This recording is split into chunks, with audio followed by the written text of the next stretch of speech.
Someone's house is burning with a bright fire, not even giving the right to salvation. The wind helps the dark smoke spread around to fill the space and warn of trouble. No one expected it, but the lady remained in the burning estate. Panic loomed, trying to cover everyone present. However, a miracle happened. A blonde girl walks with Euclid. The beauty was none other than Urania, the eldest daughter of Count Vincent. His facial features showed in advance that he was a rather kind and sweet person. Two strange people stand opposite the main character. It would seem that they wish only good things, but the vile smiles on their faces prove the exact opposite. The voices note that the girl really saved the lady. The act was admirable, but it was completely unclear whether the heroine would benefit in any way. She'll have to pay for this. The frightened gaze switches to the jar of elixir. The unpleasant-looking woman continues to hold the flask in her hands, saying that she should drink the potion. It will take away your sight, and your voice will fade. In her mind, it seemed like this was the best option. To save Euclid, he will have to become crippled. The lady continued to talk in an intimidating manner about the consequences, asking if the interlocutor understood what she was leading to while the jar was being opened.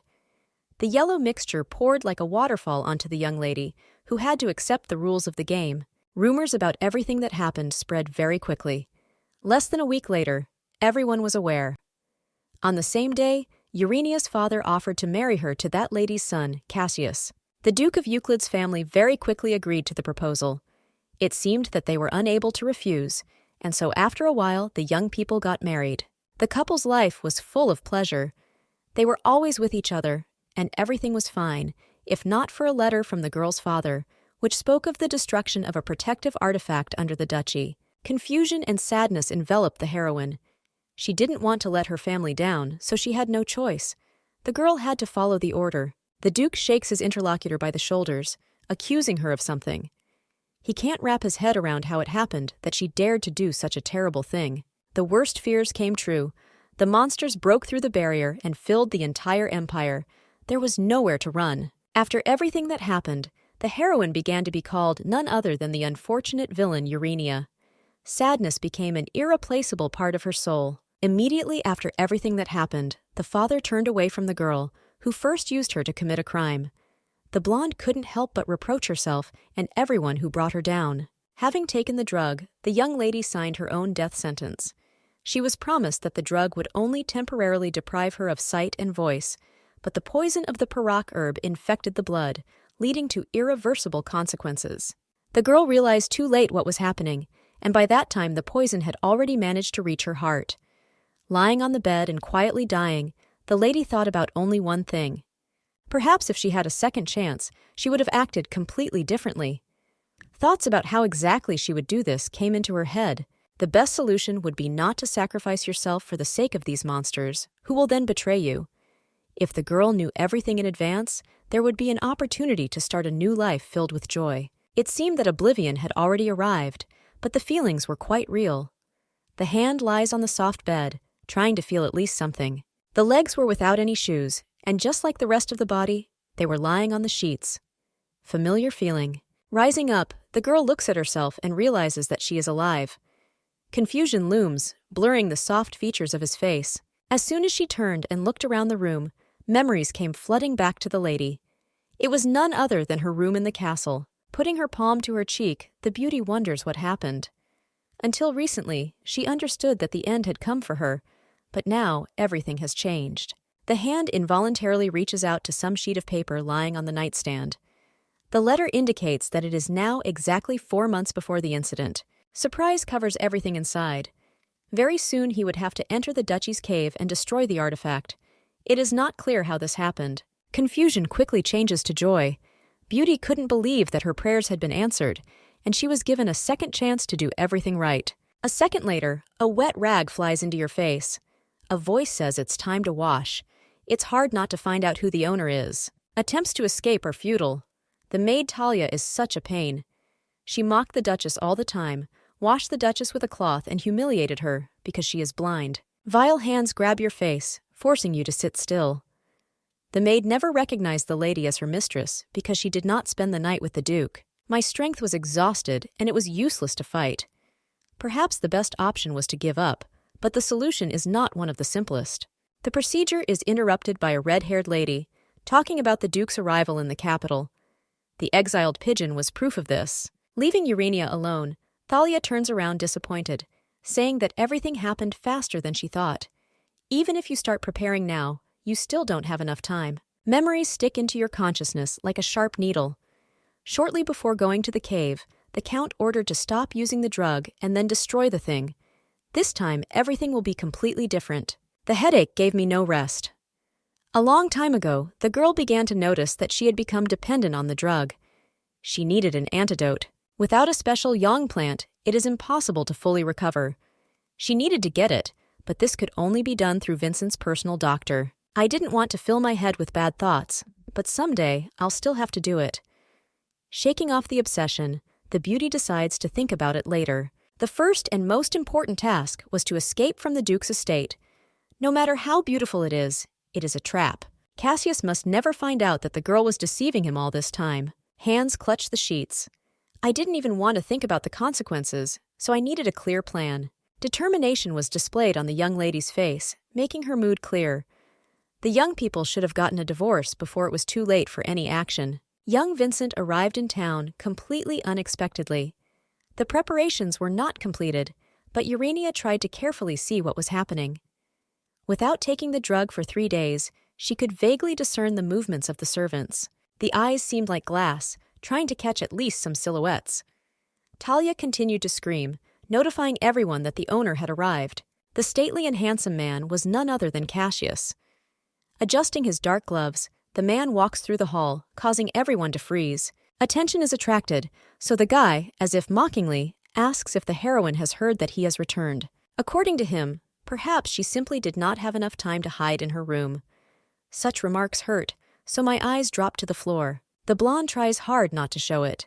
She wouldn't want to make the guy too angry and take the blow on herself. The thought process is interrupted, and the next moment the girl commits a rather strange act. The shoes squeak on the floor, no longer together. Bowing her head and curtsying, Urania seems to be honoring her master. This could not help but surprise even the woman herself. Emotions are not reflected on the young man's face. It is difficult to read even a word without knowing what to expect from it. Perhaps the young owner did not appreciate the greeting, or perhaps the girl should have greeted her more gently. They are husband and wife, then why not? Deciding to change the subject, the man touched the girl's clothes. She wore a nightie, but according to him, she was not allowed to do this outside her room. The young lady grabs her clothes with her hand, while Cassius does not close his mouth. The next quip about how she shakes is definitely not one of the best. The eyes slowly filled with tears. It seemed that soon there would be no time to hold back. The heroine really tried to find a dress, but her vision did not allow it. Without having time to say a word, being mute, the beauty hears another banter, and then Vincent turns around and heads in the other direction. Emotions slowly poured over the edge, intending to spill out. Someone's stern voice called out to the heroine, asking what she forgot here.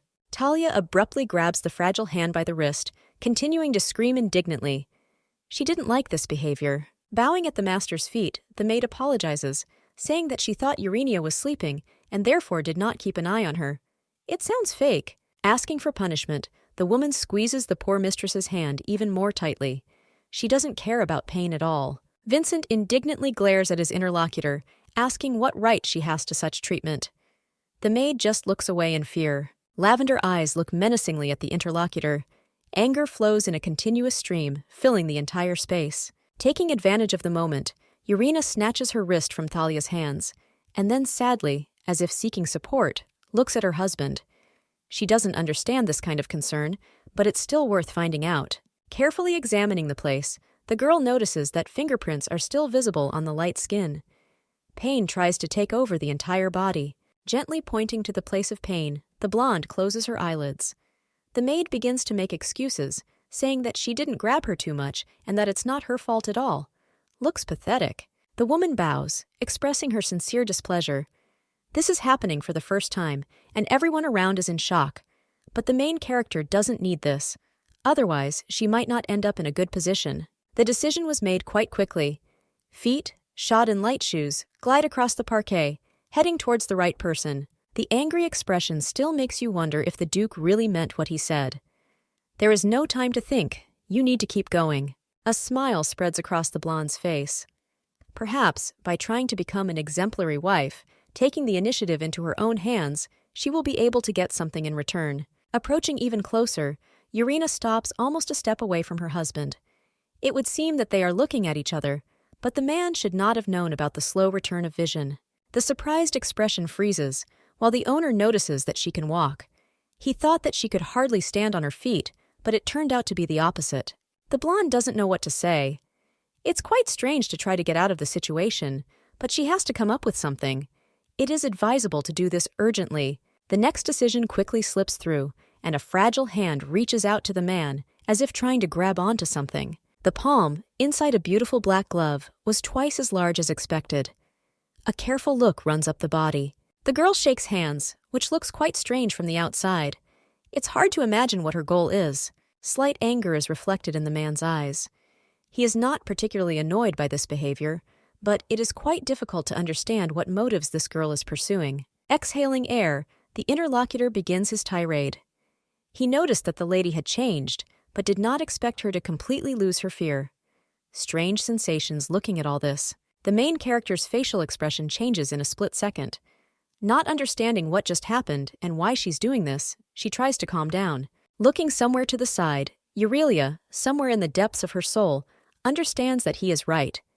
She is no longer afraid of anything because she managed to die and be here again. Gently running her finger over her gloved palm, the beauty tries to start a conversation.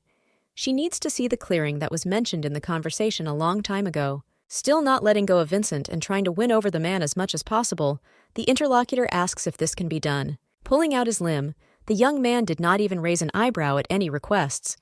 The only question remained, was she up to something?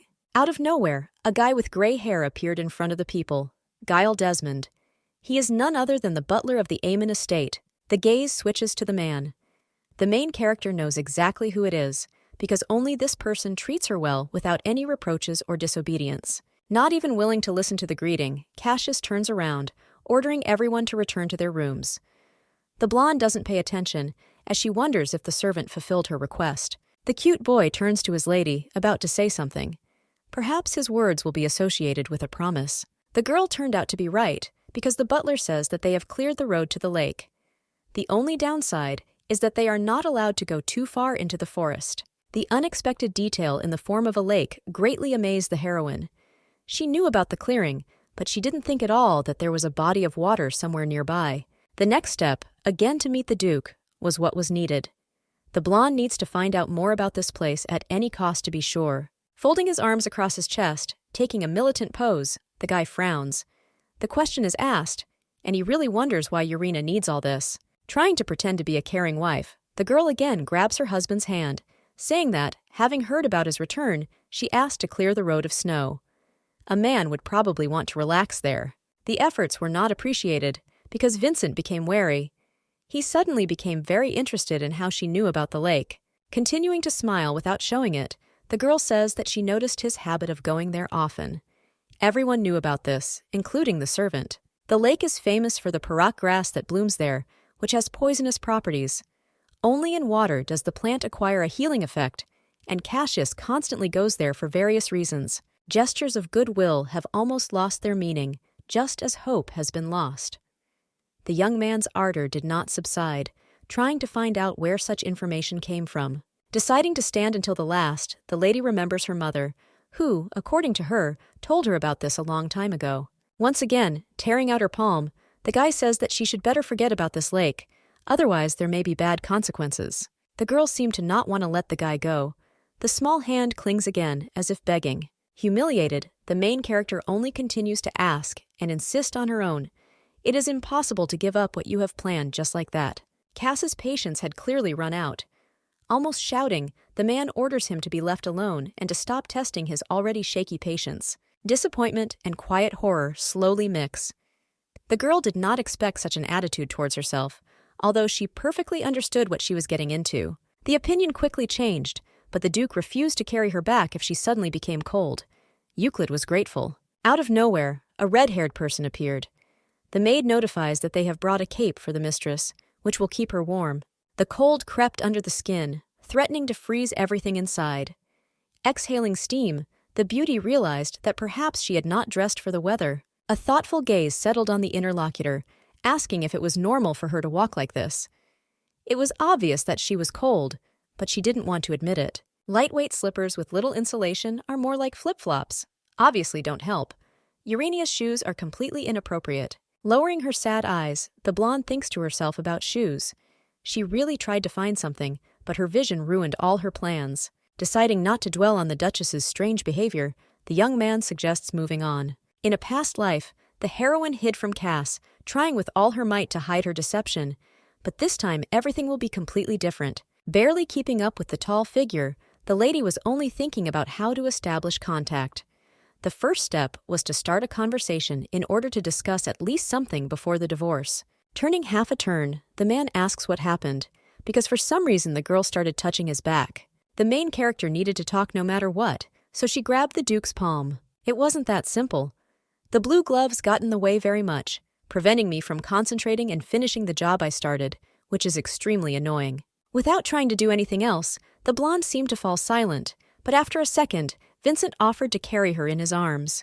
Putting his fingers to his chin, he thought about it, and then said that this was not such a bad idea. The girl found herself in the arms that held her tightly. The young master is clearly focused on something else. Snowflakes peacefully fall to the ground, turning into water. Two young men follow a path leading directly to the lake through a forest of dense trees. The beauty of the world around us is one of the best things. Pleasant impressions will remain for a long time. Looking around, the blonde admires nature. The gaze involuntarily switches to the person next to you. She herself asked him to carry her, but now the feeling of guilt did not leave the young heart. Perhaps the man is having a hard time. It is extremely difficult to carry such a weight with one hand, so strange sensations did not leave the Duchess's thoughts. The face became gloomy. An eccentric thought slipped into the beauty's brain. Perhaps if you offer your hug, the young man will feel much easier to carry. Attempts at hugging failed miserably. It seemed like there was nothing wrong here, but the guy literally recoiled. Clever eyes look persistently at Cassius. The girl seems to be trying to drill a hole with her gaze, not understanding why he behaves this way. Contempt seeps out.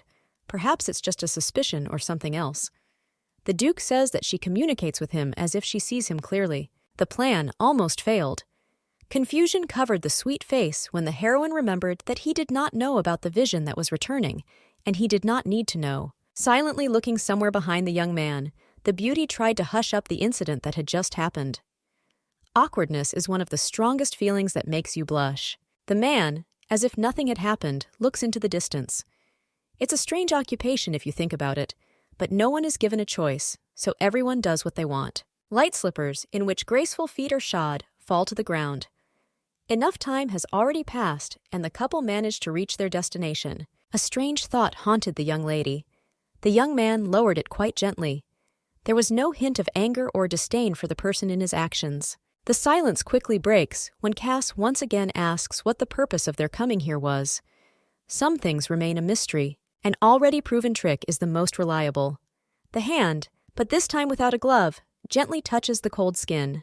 Words don't want to come out, but deciding to sweep it all away, the lady says the reason, all because they didn't spend the first night together. Despite the fact that the young lady was planning a divorce, she still had to strengthen her power in the duchy.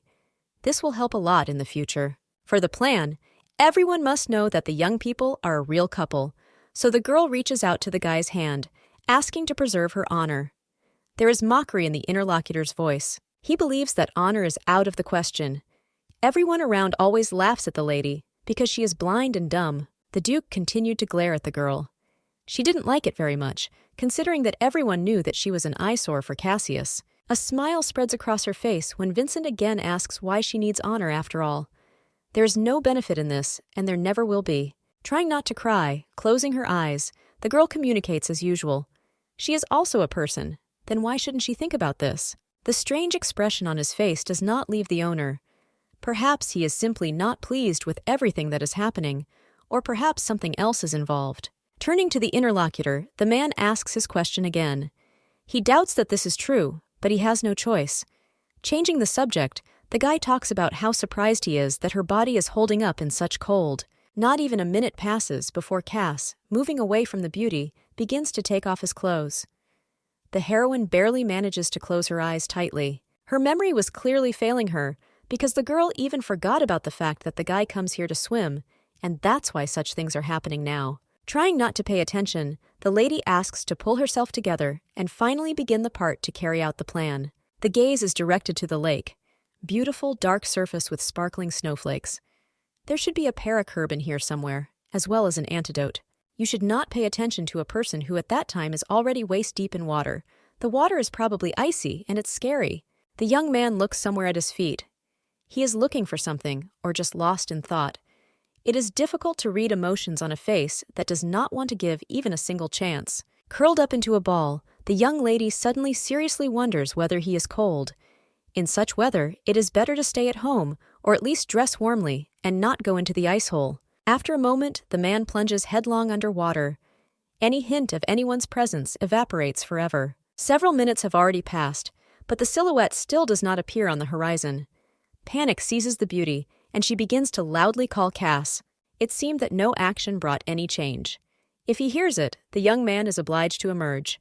Things are only getting weirder by the minute. The only correct decision is spontaneous action. Hands find stones on the ground and immediately reach for them. After another 5 minutes, the heroine realizes that something is clearly wrong here. A person cannot be without air for such a long time. Fingers nervously squeeze the cape. I don't want to believe everything that's happening, but it's not clear how it will all end if nothing is done. Sadness is reflected in every emotion. What needs to be done in order to finally see dark hair again, and then the Duke himself. Without thinking twice, the girl gets up from the ground and then runs towards the pond.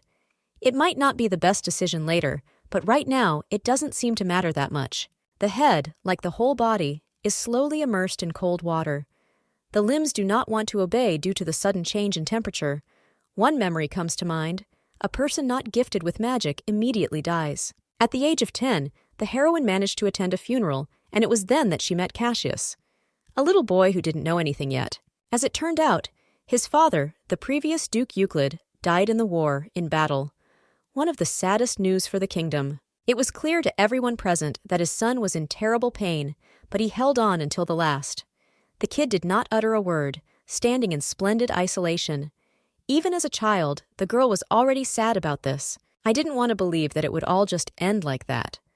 The Duchess mentally begged her friend to hold on and wait until he was rescued. The last strength left the young body. The lake did not want to let her go, pulling her further into the abyss and hoping to capture everything around her. The girl slowly sinks to the bottom. It seems that in just a little while, there will be absolutely nothing good left in everything that is happening. Someone's hand suddenly grabs your wrist.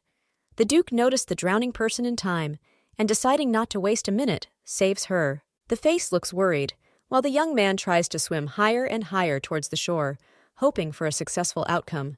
The sun illuminates the beautiful panoramic windows of the palace. It is already morning, or most likely noon, even if it is not known exactly how much time has passed. The dream is interrupted by a rag, which again ends up on the face. A female voice angrily notes that the heroine has finally woken up. Turning my head towards Talia, I had to listen to her dissatisfaction. She knew that something would happen, and did not understand why she had to jump into the water for no reason. Rising sharply, the girl remembers what happened last night. She jumped there to save Cassius, and now she had absolutely no idea what condition he was in. The maid interrupts her thoughts, continuing her story that the owner jumped into the water to get the unlucky person. Soaked to the skin, he still managed to carry her to the castle. Just the mention of a man made my insides clench. How did it happen that he managed to remain completely unharmed? Trying to pretend that his vision had not returned, clutching at the sheets, his thoughts were still running in different directions. It's good that he's okay. A strange impulse came to my mind. Raising her hand, the girl abruptly throws the rag from her face. The maid's scream can be heard anywhere, especially at such volume. Saying that the person has gone crazy, Talia reminds her that she slept for 2 whole days. You shouldn't behave so disrespectfully after everything that happened. Terror fills the mind. The main character knew that a certain time had passed, but had no idea about 2 days. Putting her hand to her head, the beauty realizes that she is burning. Fever was a possible consequence of diving into the lake. She was lucky that it didn't end so badly, as she survived. Turning her head, the girl notices a glass of medicine. This rubbish can be identified by its smell even from a kilometer away. The disgust at everything that is happening is very real. Count Vincent tried again and sent this decoction so that her vision and voice would never be restored. Without thinking twice, Irina quickly turns away, realizing that if this is not avoided, all her treatment progress will go in the wrong direction. This cannot be allowed. Tenacious fingers grab your chin, trying to pour the liquid into your mouth. Talia is indignant at the lady's behavior, not understanding what has come over her today. The poison flows over the lips, never getting into the mouth in the right way in the right quantity. The heroine makes incomprehensible grunts, trying to resist. The glass falls to the floor and breaks on the tile with a characteristic noise, while the maid is already indignant with anger. Putting the brush to her face, the girl tries to understand whether she drank too much and how this will affect her condition in the future. Strange feelings prevail. There's no reason she shouldn't drink that stuff again. The antidote is the main thing, and if you continue in the same spirit, you can again find yourself on a slippery path. The door slowly opens, and the figure of Cassius appears in the room. The screams were so loud that even the Duke came to check what had happened. The maid stands silently with her head bowed, while the young man continues to ask what happened. Confusion seeps into the owner's voice. Thalia began to make excuses, saying what a wretch Mrs. was because she didn't want to take her medication. Cass's eyes look away with concentration. Realizing that the gaze is directed at her, the beauty only silently looks back, not daring to utter a word.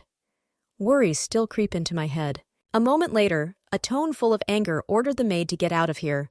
Words of objection didn't really help, because the man remained unmoved. Closing her eyes, Talia, realizing that it is useless to argue, decides that it might be better to leave. The consequences may be irreversible. The door slams shut. The person who had just disappeared clearly wanted everyone present to finally see her character. The young man finds himself next to the bed in no time, and then bends over the girl. The moment expresses the weakness of the young couple. Cassius intently examines the face of his interlocutor, while the beauty realizes that her vision has been restored even more. Now there is an opportunity to better see the guy's facial features. I want to literally plunge into it, trying to understand its entire essence. It may not be the best idea, but sometimes desires come first. A beautiful mirror showed the reflection of a young couple. Quite unexpectedly, the man suddenly asks why the lady jumped into that pond. There is no answer. The girl just silently looks somewhere at her bed, trying to avoid the interrogation, which has already begun.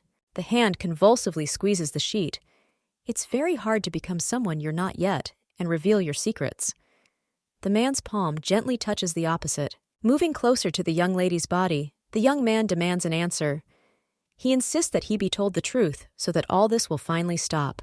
The girl carefully takes her hand back, trying to refuse as gently as possible. You shouldn't spoil the relationship, but the answer doesn't come naturally. A quiet voice suggests that the girl is glad that Cassius is okay. She started all this just to save him, and that was important. Realization comes quite quickly. Lavender eyes look as if through the furniture, while the Duke realizes that his wife has dived after him. Sadness appears on the lady's face as she gently shakes her head, as if in agreement.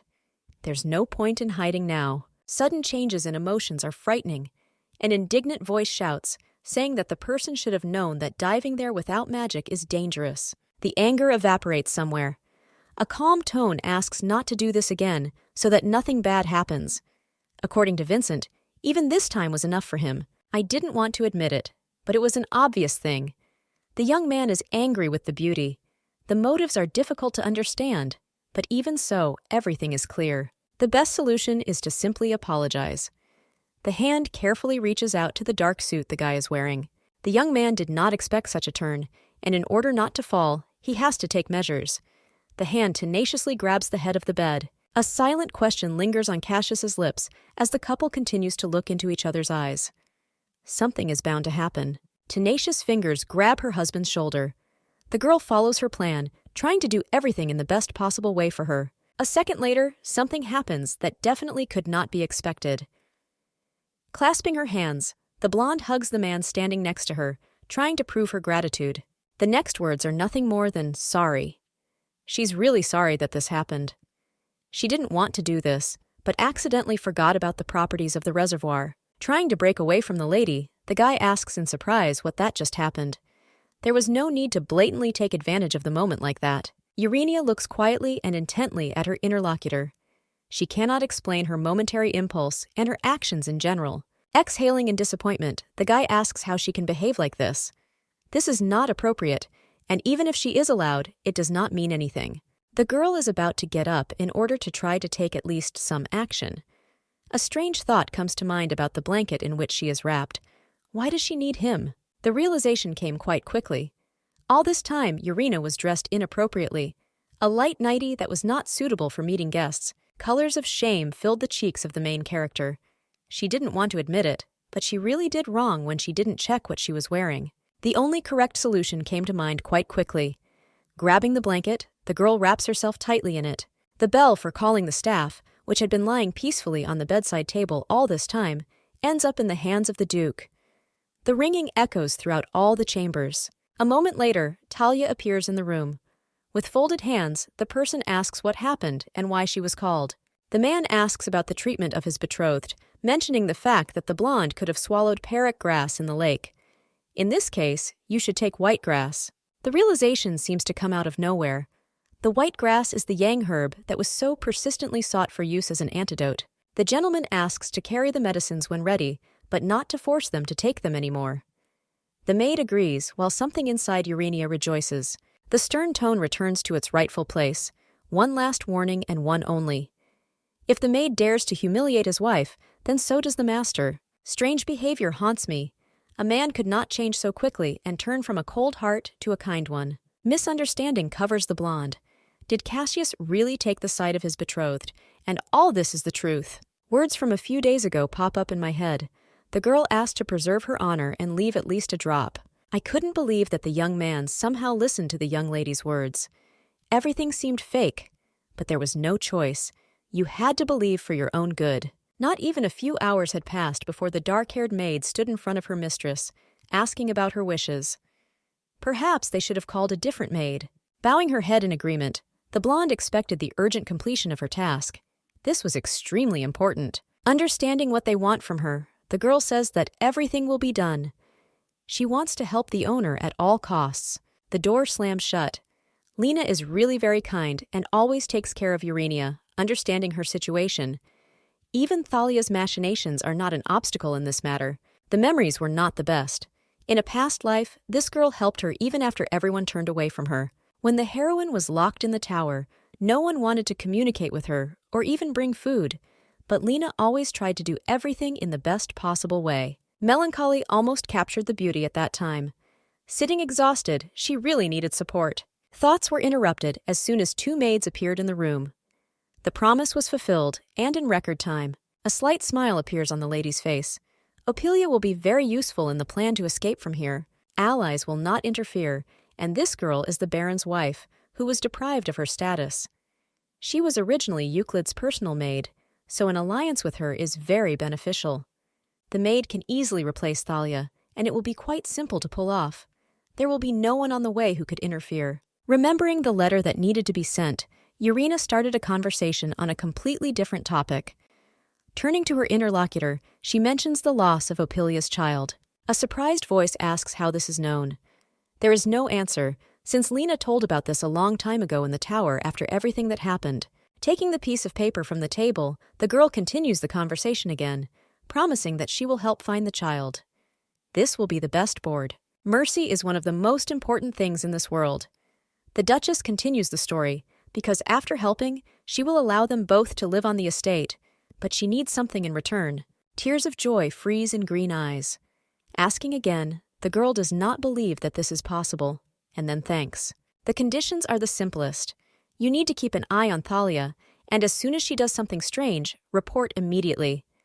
This will be the payment for all the work. The beauty is still the legal wife of Duke Euclid, and while this is still true, she intends to take full advantage of it. A carrier pigeon flies between the clouds.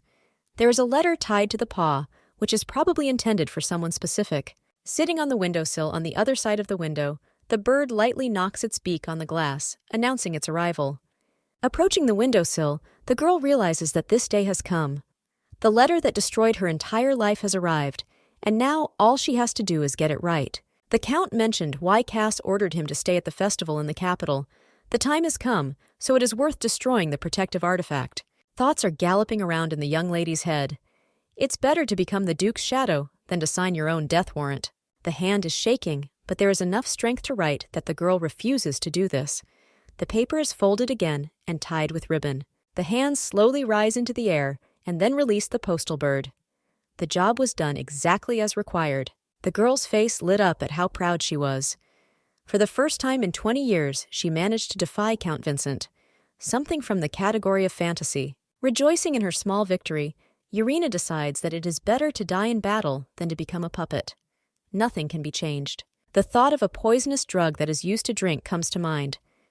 Thanks to the grass that was given to her, her vision and voice fully returned. You won't be able to deceive for a long time, so it's worth getting better as soon as possible, and then getting a divorce and running away to hell. The best decision. No one knows what the consequences will be if Cassius finds out about the little secret that he managed to hide all this time. His anger can be uncontrollable. The horror came from nowhere. They didn't know. The heroine didn't even want to think about something like that. It's better to forget about such things. It's a dark night, and only one bright lamp shines regularly, helping those present to finish what they started and not be in the dark. The blonde sits all alone in the room, trying to figure out the letter. A blank sheet of paper lies on the table, waiting for some action. The pen glides easily across the parchment, as if trying to make the letters more beautiful than they should be. After a second, a heavy seal is lowered, certifying the validity of the order. It's strange that everything happens exactly the way it shouldn't. The thought of Ophelia comes to mind. She will definitely be able to find a good and worthy doctor who could help. Calling the maid, the Duchess continues to sit in the chair. Not even a minute passes before the woman materializes, asking what she needs. The request is quite strange, and the maid's face twists a little. She needs to send the letter in secret. The addressee is Sade Callisto, an unfamiliar man whom I would still like to get to know better.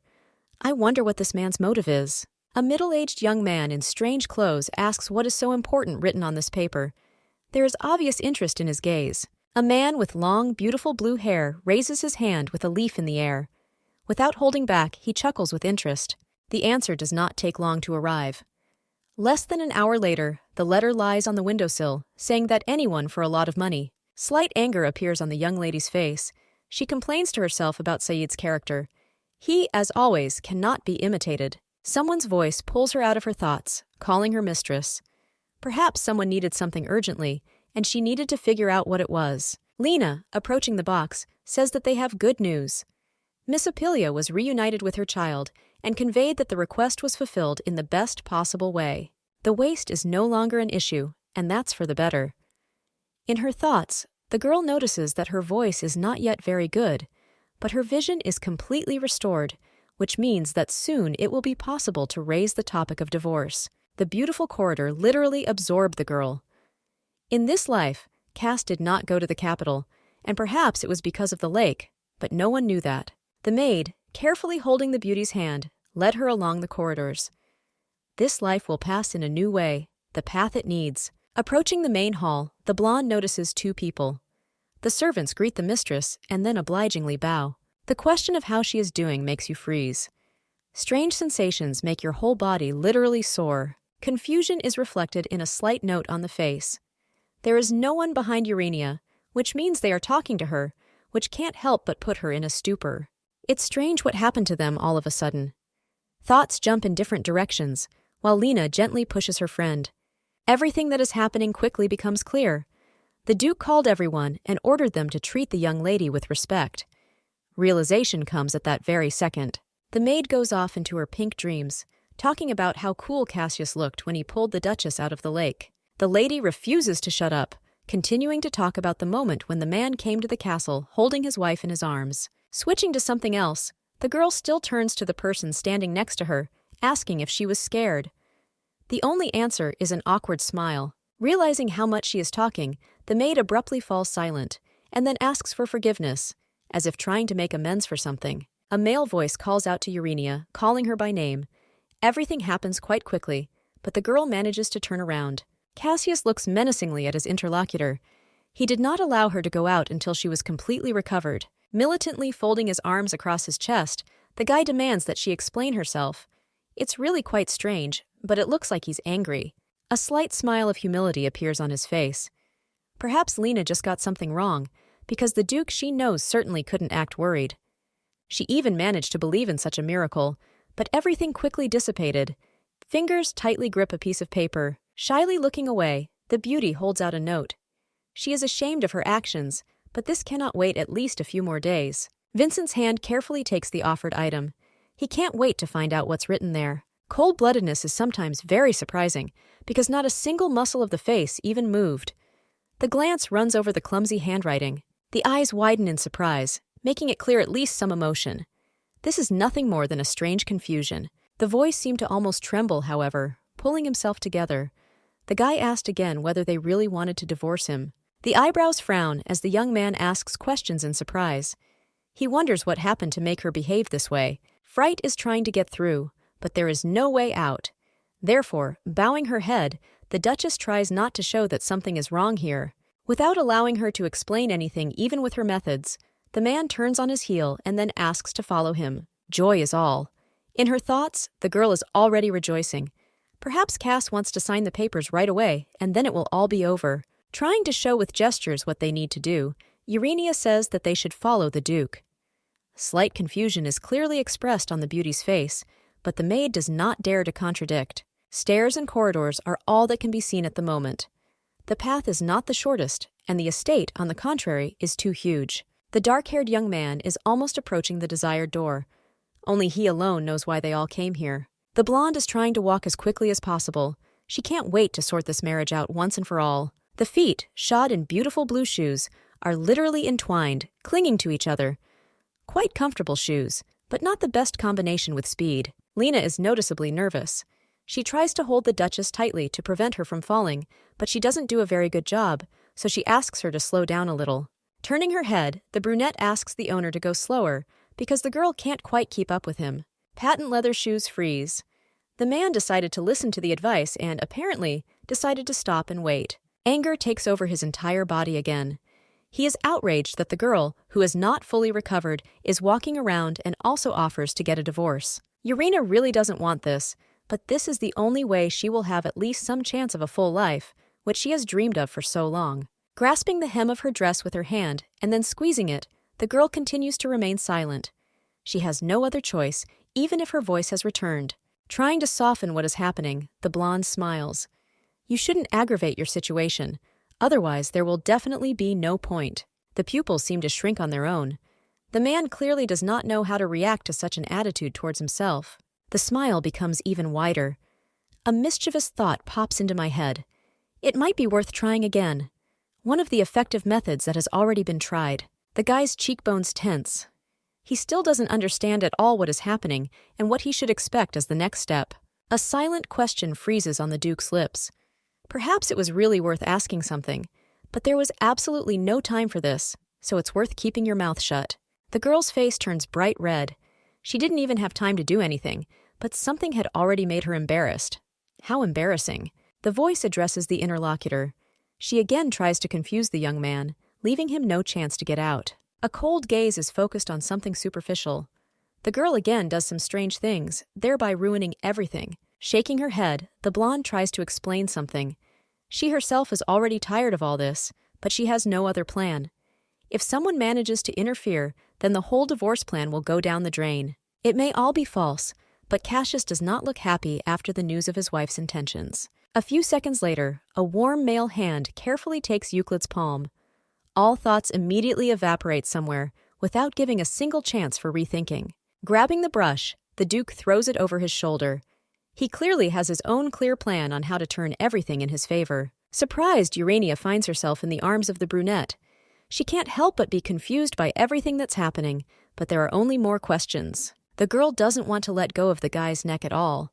Perhaps she is simply afraid that he will not hold her, and she will fall, or something else is involved. Cassius, without looking up, starts talking about something else. The heroine hugged him so confidently, and now she is literally shaking due to fear. The following words are addressed to none other than Lena. She is asked to leave the young people alone. The maid's eyes instantly widen, but she does not dare to contradict. Bowing her head in a gesture of submission, the brunette decides to leave. I don't want to disrupt such a moment for the couple and violate orders. The beautiful room, lit only by daylight, is beautifully furnished in Duke style. It is immediately clear who owns the estate. The heroine sits on the sofa, looking at the teapot into which tea is being poured. in order to then pour the whole thing into cups. It's strange that Cass agreed to this. Dark liquid falls into the mug as the man begins his tirade. It seems to her, or he admits his cold attitude towards her. The girl raises her head while the interlocutor approaches the sofa. He asks her to understand him, because this happens, and it's natural. The man sits down very close, continuing his simple speech. The blonde really almost always avoided him, and he couldn't do anything about it. The situation is very difficult to change, but it's still worth trying. Moving as far away as possible, the Duchess cursed the brunette and his desire to get closer. Unexpected words poured out of his mouth. The interviewee had changed a lot lately, but was that really all she needed? Hands do not even dare to touch the mug, filled to the brim, and remain limply lying on the sides. I can't believe that everything he says is true. Asking again if she really needs a divorce, the young man takes the girl by the hand.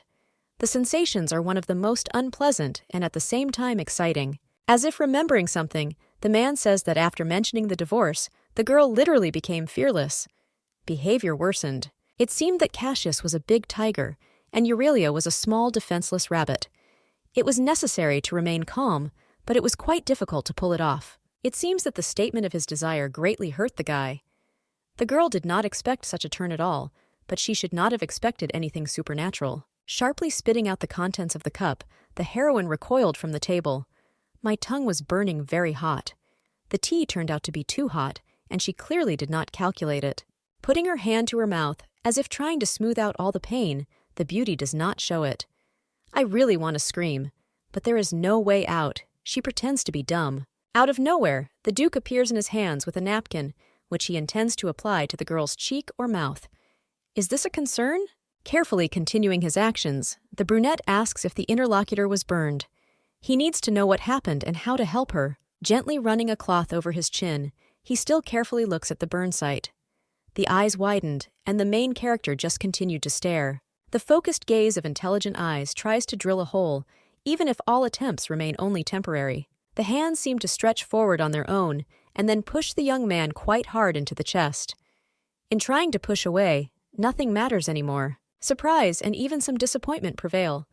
I don't want to believe what's really happening, but the guy clearly didn't expect such a turn of events. Putting her finger to her lips, the heroine wonders how this just happened. She didn't even want to push it. It just happened somehow. My tongue is pulled out of my thoughts, still burning mercilessly. Urena really got burned, and there was no point in denying it. The Duke suddenly decides to state the facts out loud. The beauty does not like to complain. She constantly asks to hug her, and after all this, she also jumps into the lake. It's difficult to understand the motives. His hand buries itself in his hair. It is almost impossible to understand the girl, but strangely enough, it is still possible. The chosen ones could do this even without great difficulty. I don't want to admit my mistakes or give reasons for my actions, especially since this is much more difficult to do when you are mute. The blonde doesn't even dare to mention anything. The hand reaches out to the handle of some incomprehensible box. The man clearly has his own plan, so he urgently needed something in the table. A beautiful blue velvet box falls into the girl's palms. It turns out that this is a family treasure of the Euclid family. It would seem like such a calm shell, but inside the heroine, everything was raging. She hoped for a divorce, and therefore was indignant at the guy's strange behavior. The blonde clearly wants to say something, perhaps to express your deep dissatisfaction, or perhaps something else is involved. An aggressive facial expression makes itself felt. She needs to win the Duke's hand, and thereby explain to him some important things that are worth knowing. Things are not always as simple as they seem. Instead of following the request, the young man just turns sharply and leaves, heading in a completely different direction. It is not clear what caused this behavior. Shock shows on the confused face. How dare he do something like this right in front of the lady's nose?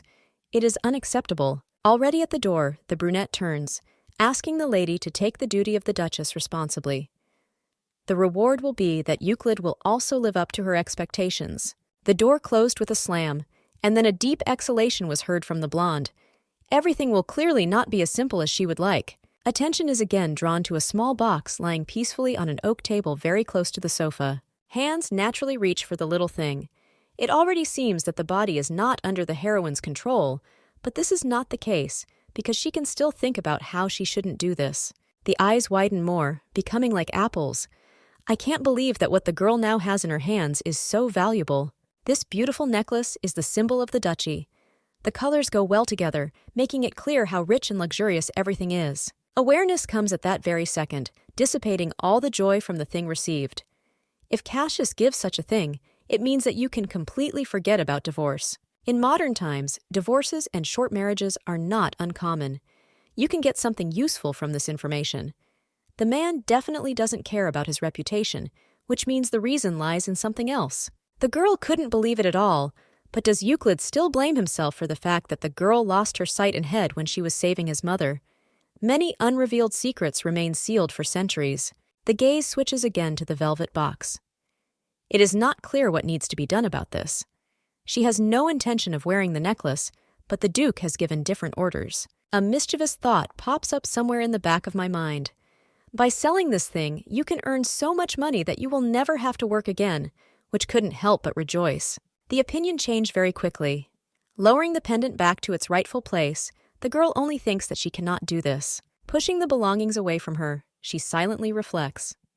Life is still much more valuable to her than some kind of sale. In order for everything to work, Cass's guilt must first be calmed. After everything that happened, this could be good. Not much time passed, but the morning came quite imperceptibly. A woman's voice tries to call the Duke, but to no avail. One of the maids tries to clarify the situation. No one has seen the owner since yesterday. Even the people who are always around him say they have no idea what happened. Like a sad dog, Urania, looking down, is about to leave. Lena quickly realizes that this cannot be so she changes her train of thought. The advisor must know where Cassius is now. The girl perked up, because now she just needs to find him. An hour later, all attempts were failed. Burying her face in her hands, the heroine lamented because she couldn't even find the servant she needed. If young people do not meet, they will not be able to talk. The man simply disappeared, but sitting with arms folded is also not a good option. The yang herb helped restore my vision and almost all of my voice, so it was time to act. Guile appears out of nowhere, asking if his name was. This was indeed true, because Urania had been looking for him for a long time. With her hands folded on her knees, the girl looks into the distance. She knows exactly what she has to do to get the job done successfully. The fingers take the note, and then, as if weightlessly, they move it across the table towards the servant. She needs to be heard. The order was for the guy to prepare for departure. It's better to do this today, otherwise you may miss an important event. Determination fills the mind. Vincent is not there, which means the lady will have to go in search of a cure alone. It's worth it, and will definitely bear fruit in the future. Smiling helpfully, the young man accepts the note, and then says that immediately after he notifies the owner, they should move out. Trying to react as restrainedly as possible, the girl understands that everything can be destroyed.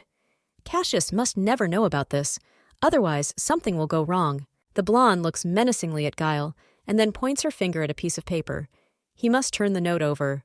The text said that the mistress knows what the servant does in the morning. The man's eyes slowly widen, realizing the complexity of the situation. Embarrassment takes over the young man's cheeks with a bright scarlet color. He tries to say something, objecting, but there is no point in continuing to build a performance. Covering his face, he asks how she knows about this information. I absolutely can't believe that all this is real. The shame makes me want to literally sink into the ground. This secret was not complicated and was known to a fairly wide circle of people. Every morning, Guile sits down to write erotic stories. The guy's favorite genre is man's love. Not the best choice if you're doing something in secret. There's always a chance that someone will find out, and that's exactly what happened now. The girl didn't want to admit it, but she herself only recently found out about it. A messenger pigeon quite accidentally flew into the window of the chambers, causing surprise. This duchy is quite progressive, so no one has the right to judge anyone's hobbies. However, servants are prohibited from doing anything other than service. Smiling, the girl asks them to do each other a favor and keep quiet about this little incident. Now it will be quite simple, because you can control Guile. Trying not to cry out of shame and hide his nervousness, the servant bows, saying that he will begin preparations right away. A beautiful gilded carriage rushes through the streets like a whirlwind. People in it are in a hurry to get somewhere, and this can be understood by the speed. Already on the street, the blonde, beautifully dressed in a cute suit, heads towards the neighboring street. The man behind her obligingly follows her. The alley looks abandoned due to the dilapidation of the houses. The guy says that they have arrived, while the lady herself is trying to figure out where they are. Two young men are standing near the entrance to some barracks, completely out of place with the local interior. Everything around looks more than strange. The blonde says that they weren't staying there. He is absolutely calm, because they still have quite a bit to go, and they will find themselves in the house they need. Without even trying to use gestures to say or write anything, the girl silently raises her hand, stopping the flow of words. The only thing that can be understood from the gestures is that she wants to say no. Why not, if the best way was to move on? The one they were looking for is already here.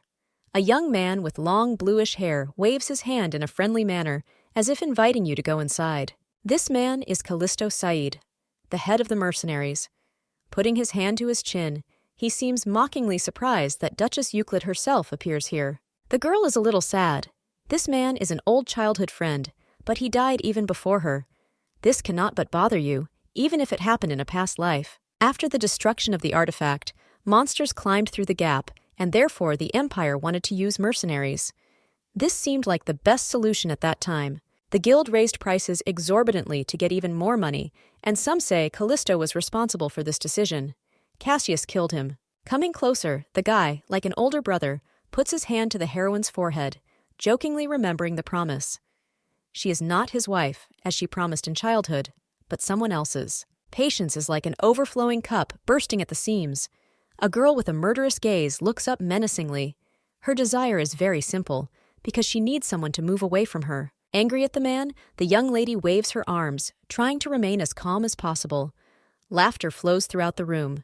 Getting ready for work, Callisto calms down and asks if anything strange has happened lately. That could be a mistake. The lady's eyebrows rise in surprise.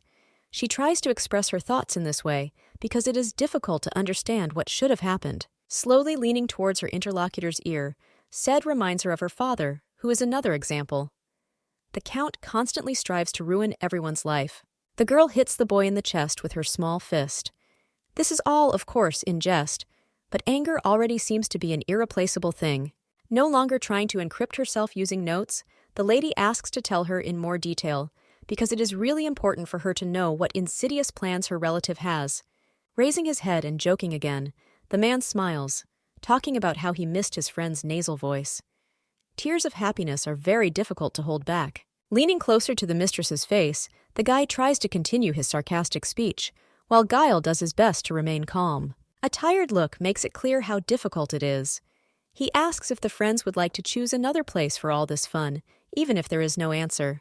The girl angrily grabs Ced by the hair, trying to teach him reason.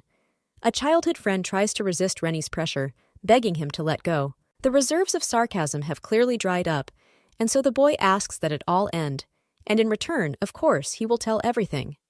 It is not at all difficult for him to do such a favor. Pulling her palms out of the man's hair, the girl is glad that this will finally happen. Less than 100 years have passed since this happened. It's quite tiring, isn't it? Someone's rude voice, as if taking him out of reality, says that Urania treated her friend too softly, even if it was not true, and everything happened as a joke. A black-gloved hand grabs the back of Said's head. Anger seeps in, trying to fill everything around, as if not paying attention to anything. The Duke, as if nothing had happened, stands, continuing to hold the man. He does not intend to do anything, however. Most likely, he expects to hear something, like an explanation. Horror is displayed on the heroine's face. She did not expect to see Cassius here, especially since she was confident about the secrecy of her operation. Something went completely wrong. Turning his head, Callisto, as if afraid of nothing, smiles his most disgusting smile. Realizing that Euclid himself is standing in front of him, he still continues to make fun of him. Frowning his eyebrows, the guy asks what business the mercenary captain is discussing with his duchess. Perhaps he is really interested, or perhaps there is some other hidden reason. Putting her hands to her face, the blonde only now realizes what is planned here. There is an urgent need to somehow correct the current situation. With slow steps, the girl approaches her husband. She probably already knows how to try to make amends for everything that happened. You can't hesitate for even a second. Like a kitten, she looks into his eyes, trying to get the Duke to let the man go. He's probably in pain, and it won't end well. The outcome is enormously important. Confusion freezes on Cass's face. He did not think that his wife would defend some incomprehensible person with whom he was clearly not on good terms. The guy clearly didn't want to understand the situation. Turning his head to the side, the man continues to silently look to the side. He can't believe that the whole situation will end so easily. Suddenly, the Duchess realizes what is happening. It is not clear how he got here, because it is almost impossible to even intentionally get into this part of the guild. Someone clearly had a hand. I can't believe it, but was Guile really the one who handed over her plans to the owner? He looks quite strange, but at the same time terribly calm. It was definitely a servant. Realizing that the girl can't say anything, she just silently glares at the butler. She wants to literally hit him, but this is impossible in the presence of others. Cass's eyes seem to shrink even further. He thinks about what to do, and whether he should really try to let go and forget about Sita. By lowering his hand, the man still gives Callisto the opportunity to free himself from the iron grip. The wife's persuasion clearly worked. The guy's head drops down a little, as does his body, as a sharp kick literally sends him flying. Not the best landing. Sarcasm is back to normal. Said playfully, complains about the pain. The next words are that he needs compensation for the damage caused. The icy gaze quickly made the interlocutor regret his words. Throwing up his hands, the young man only waves it off, saying that he is joking. It is an honor for the young man to speak with the Duke. The first words out of his mouth indicate that he and Rennie are childhood friends. This is completely optional information. Squinting, Urania cannot understand why he needs to be silly again. How can he talk so frivolously to the demon of war? Overall, the guy has always been like this. Extend your hand to him, he will bite it off at the elbow. He doesn't care how rich or powerful a person is, because he always behaves the same. Clinging to the Duke's elbow, the heroine realizes that now is the time to leave. The young man will soon explode out of anger, and then everything may end badly. Cass turns his attention to his wife. He doesn't need words to understand what is required of him. Perhaps the best solution would be to simply obey and leave. A nervous smile, as if assuring that everything is fine, and they should not be left alone with Saeed. Nobody knows what might come into his head. Cassius seemed to ignore everything. He thought about something, and after that, as if being in nirvana, he asked again if they were really friends. According to Callisto, he was simply too happy to see them, so he went overboard. They are truly old comrades. Anger again takes over the Duke's emotions. Frowning, he asked to call the girl Duchess, not Rennie. She has a name, but not this terrible abbreviation. The interlocutor asks for forgiveness, but it is clear to everyone present that this is all false. There is nothing you can do about it, because they are such old acquaintances that you want to use nicknames. The humor was not appreciated. Euclid is ready to incinerate the dark-haired young man without even thinking for a second. Urania is already quite tired of this, despite the fact that they are both dear to her. If Cass is not going to leave just like that, then action will have to be taken. It's pretty scary that this could happen if he's not taken away from here right now. Anger takes over Urina's mind again. After all, she doesn't want to do anything, but she has no choice. If the man didn't stop now, she would have to persuade him. Said, as if nothing had happened, continues the fun, waving his arms for fun. It's not obvious, but everything that happens gives him great pleasure. Raising her fingers in the air, the heroine decides to send him to hell. Gestures indicate that he should leave here while he is allowed, otherwise everything will only get worse. Callisto doesn't really want to take risks, since the beauty was still a thorn in her childhood. She always tried to do some mischief, and it was her friend who got all the goodies. Putting his hand to his face, as if saluting as a sign of his departure, the young man talks about some unfinished business that cannot wait. This means that the persuasion worked. The young couple remains in absolute silence. The girl's face expresses the greatest relief, while the young man has not yet completely calmed down. Without thinking twice, the Duke turns towards his interlocutor and then offers to leave here. There is nothing to catch here anymore, which means there is no point in staying. Smiling sweetly, the girl just silently continues to look at her husband. She has nothing to say, even with the help of gestures, and she doesn't want to spoil such a moment with anything. The man doesn't understand what's happening. Changing the topic of conversation, he asks why she is so happy. At first glance, it might seem that she is glad that Cass found her. The best solution would be to show kindness and care towards your husband all the time. The heroine decided a long time ago that this would help, and so she carefully takes the palm again. Looking down somewhere, the girl begins to draw letters, trying to ask something. She is very interested in how he found her here. Wrinkling his face sharply, Euclid says that he needs to know everything that his wife does. It's not his own wish, but if Urena continues to hide things, he won't be able to stay by her side. A powerful wave of awareness knocks you off your feet. She herself offered the man a divorce, and now he wants to help her and stay on her side. Isn't this strange? Nevertheless, the guy remains in place, rooted to the spot, not allowing himself to move even a centimeter. He really wonders what the Duchess's next words will be. Continuing to run her finger over her palm, the girl asks if she can sometimes go for walks. Perhaps this is an important thing, or perhaps it is something secondary. Bowing his head, the young man seems to hesitate and cannot make an exact decision. This cannot be untrue, because the answer is already written on his forehead. Opening her mouth in surprise, the beauty tries to understand whether she is dreaming about everything that is happening. Her eyes widen, but it's worth it because she's allowed to go for walks. Without saying another word, Cassius just continues to look at his interlocutor as if looking into her soul. He understands her hidden joy, but he can't do anything. The blonde realizes that she is not behaving very appropriately. She's embarrassed to talk to him, but it doesn't have to be that way. There is still a way to fix this somewhere. The girl's hand was about to slip out, but the tenacious grip prevented her from doing so. I can't believe that a man enjoys standing next to her. The main character's face turns red. It is difficult for her to understand the motives, but one cannot deny how pleasant this activity is. Proudly looking into the distance, the Duke stands without letting go of his wife, realizing that they should move forward. His face does not express any of the raging emotions inside his body. The beautiful chariot is again rushing through the streets at a frantic pace. No one is in a hurry, but I want to leave this part of the guild as quickly as possible. Fingers and gloves gently touch the neck and then fasten the clasp of the pendant. It is immediately clear that the gift must be in its rightful place. While straightening her hair, the beauty tries to adjust the necklace as fashionably as carefully as possible, without touching anything.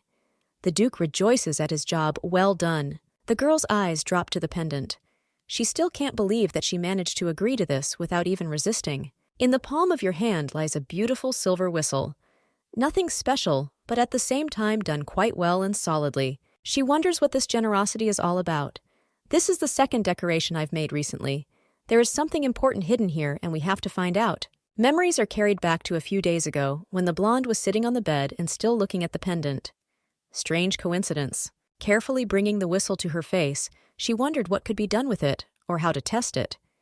The test should pass perfectly. Putting the thing to her lips, the heroine understood that she would definitely have enough strength to accomplish her plan. You just have to take in more air, and then you can whistle. The carriage with the coachman is still on the road. Having slowed down, the speed was almost minimal, realizing that there was nowhere else to rush because the couple had left the city. The hand grabs the edge of the sleeve of a beautiful robe with an ornament. This gesture is ambiguous, but it is immediately clear what the hostess wants. Continuing to persistently pull, the girl seems to be trying to convey her desires.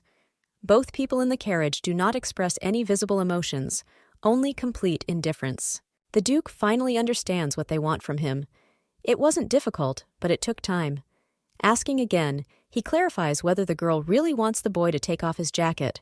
The blonde tries to mumble something without gestures, but since everyone knows that the voice never returned, only indistinct sounds come out. This is to be expected.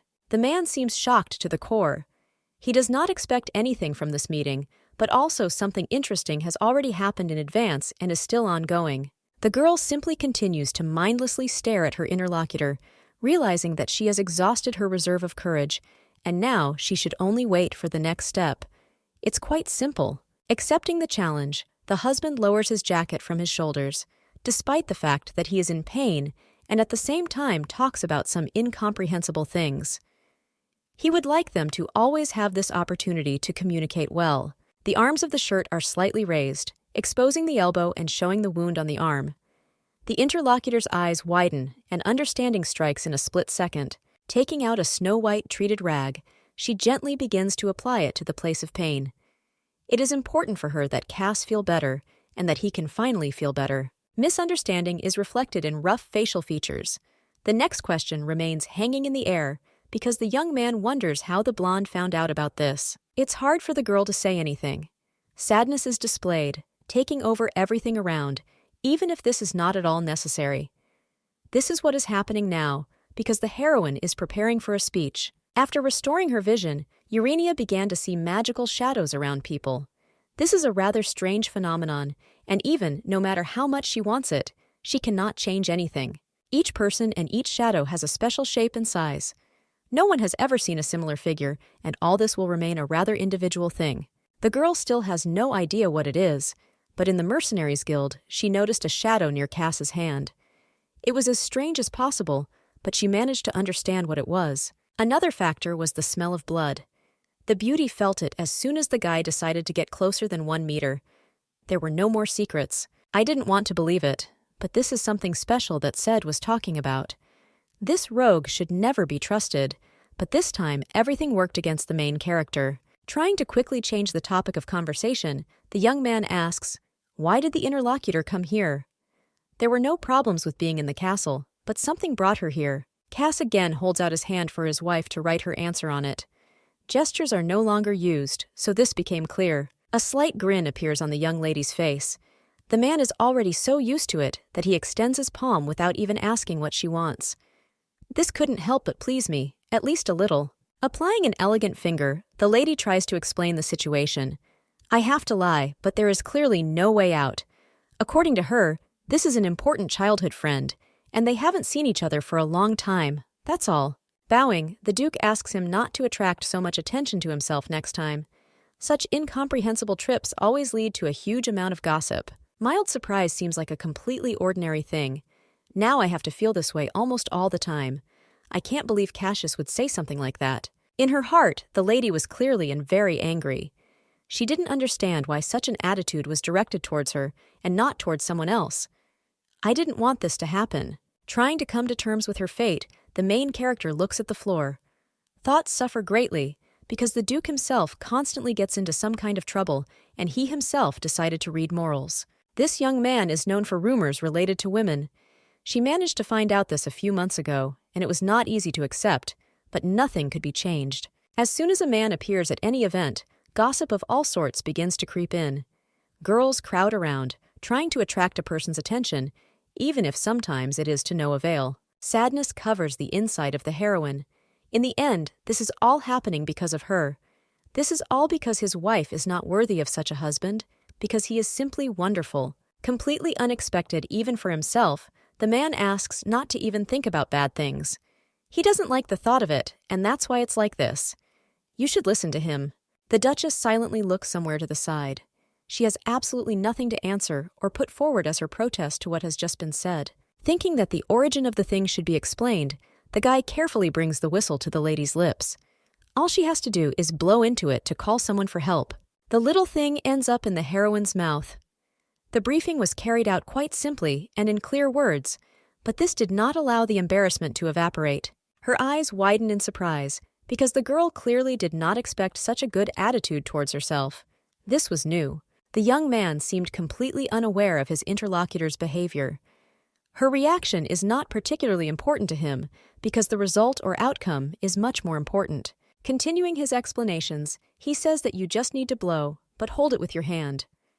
Urania's cheeks turn scarlet as the girl literally jumps away from the guy. The wheels no longer click on the tiles, because the carriage has entered an area with a softer, earthier surface. There is no longer such strong irritation due to sounds. Attention was diverted, but literally a second later, the lady sitting next to him again reaches out to the man. She needs to tell him something, and this is an extremely important thing. By placing her finger on the back of her gloved hand, the beauty draws some symbols, thereby saying, "Thank you." She is truly immensely grateful, because the thing will certainly protect her. The carriage continues on its way. They should hurry up to arrive at the castle on time, without any delays. The blonde is clearly tired. Everything that happened, as well as the sudden appearance of her husband, tired her quite a lot. I didn't want to admit it, but sometimes a vacation on an estate isn't such a bad thing. The head smoothly rests on the guy's shoulder. She shouldn't say anything, just like Euclid next to her, because both of them don't care at all. The Duke very quietly says that for the sake of the girl, he can do anything. Sitting in the hall on a comfortable chair, the blonde was waiting for a notification, and she managed to wait. After some time, Lena appeared in the room, saying that Ophelia had already arrived. An uncontrollable smile appears on the beauty's face. It looks like the maid managed to do her job just fine. I can't believe it all happened so quickly. Turning to the servant, Urena asks if she found out everything about Thalia. It is important to understand who controlled the woman and why. The next morning, the hated person lectures again. She is indignant, saying that she can hardly even walk, but she still went somewhere. Contempt is clearly visible on the maid's face as she continues to blame the blonde. According to her, the Duchess is making life difficult for everyone and therefore will now go for a walk once every 2 weeks. Not daring to say a word, Rennie just frowns, realizing how tired she is of all this. Perhaps the best way would be to get rid of the interlocutor, but so far this is difficult to pull off. The hand carefully takes out the note and then places it on the table. Moving a piece of paper in the other direction, she will suffer so that her question will be answered. The note provided some interesting context. Euclid was interested to know where her money went and how the servants managed it. Everything must be verified. Trying to avoid a direct answer, Thalia nervously looks away and then tries to justify herself. This is her job, and she can handle everything herself. The main character's patience is running out. The next thing she asks is to show the accounts so that she can understand the exact accounting of the papers. A surprised look literally drills into the interlocutor. There were no thoughts left in my head, because the hostess voiced her request not through paper, but using her own words. Not intending to bow down to anyone, the girl again asks, but more firmly, to show her the accounts of expenses and savings that she has accumulated over all this time. Turning just half a turn, realizing that Thalia doesn't deserve anything more, the blonde throws a final warning, menacingly glaring at the woman with a cold gaze. The maid's surprise knew no bounds. Almost stuttering, she mentions the mistress's voice. She can't believe that now she can talk, and for no apparent reason she decided to get even. The girl did not want to talk to the servants at all, however. As if mocking, she looks indignantly at the maid. Now she has to humiliate herself, and Urena has become the mistress. Straightening her hair with a slight movement of her hand, the girl tries to ensure that everything lies as it should. The voice has returned, but not completely, so the preference is given in the other direction, and she remains silent all the time. The maid seemed to be beginning to stutter. The person asks how Euclid cannot tell the master about this.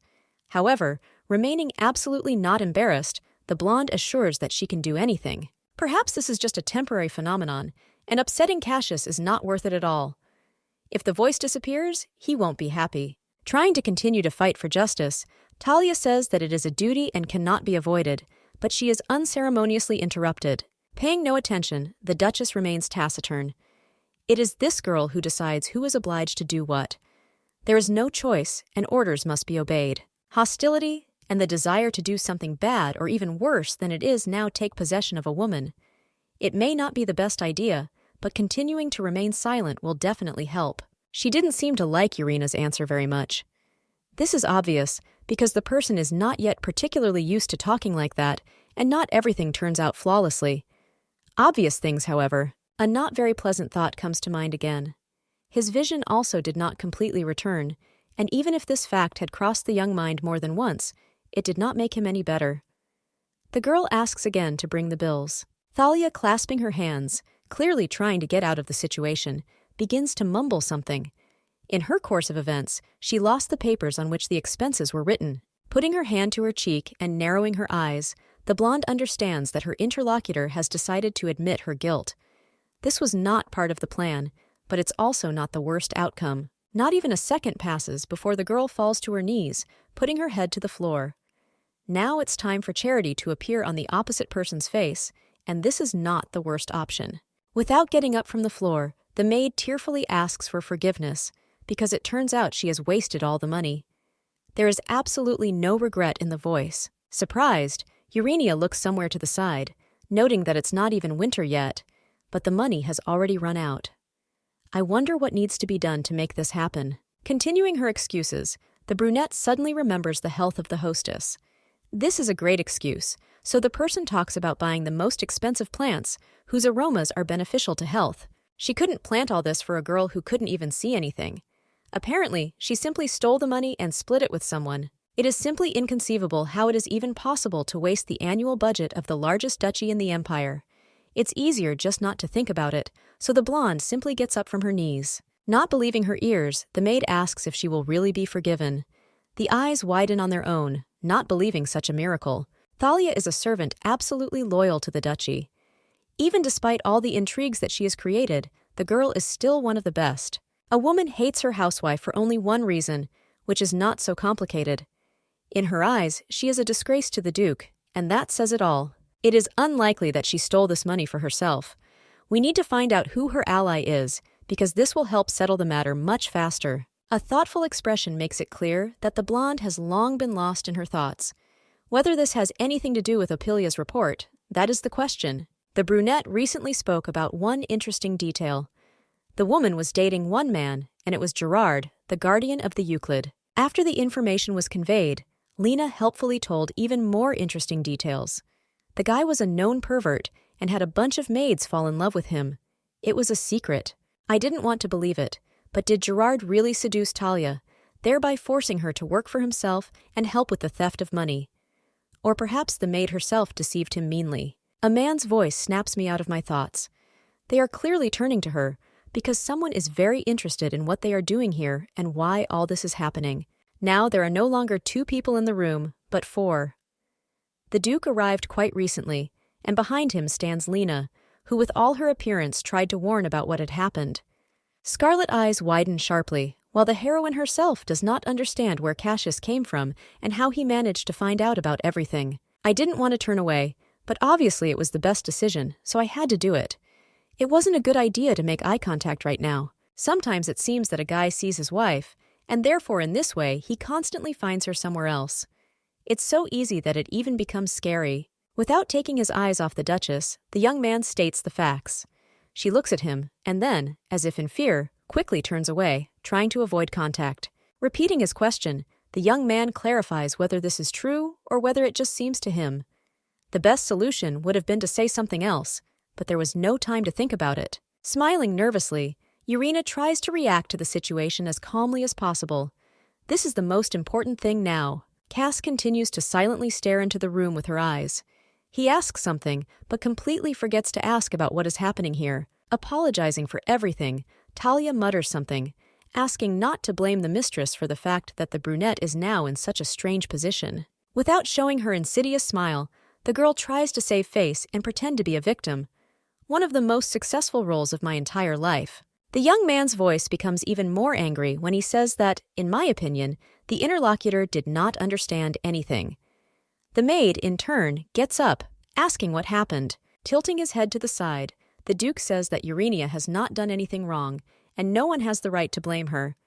This is clearly communicated and understandable in simple language. Looking towards the floor with contempt, the guy grins, not intending to disturb this couple. Thalia should have received what she deserved for all her deeds long ago. Not daring to say another word, the man promises to return later and then leaves the room.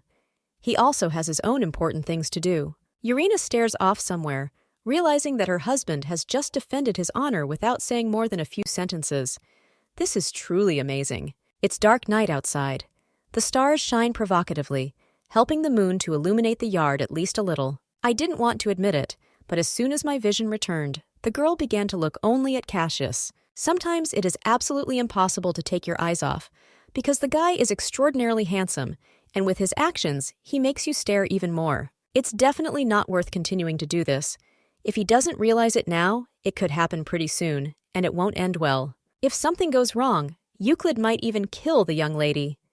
Not that it would happen for sure, but she would disgrace his entire family, and it would be a well-deserved move. Cold sweat is just a nightmare. It always evokes fear, and then these unpleasant sensations seem unreal.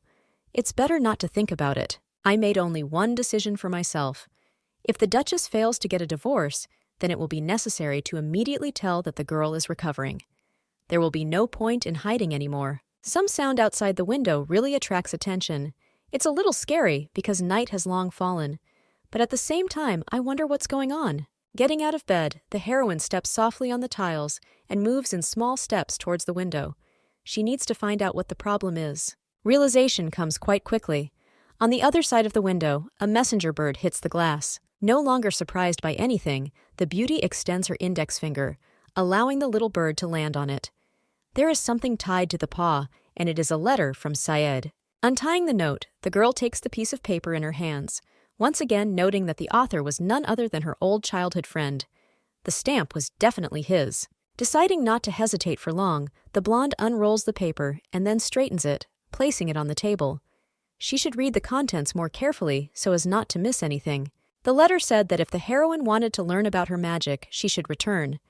Callisto's services, of course, will cost her dearly, but nothing can be done about it.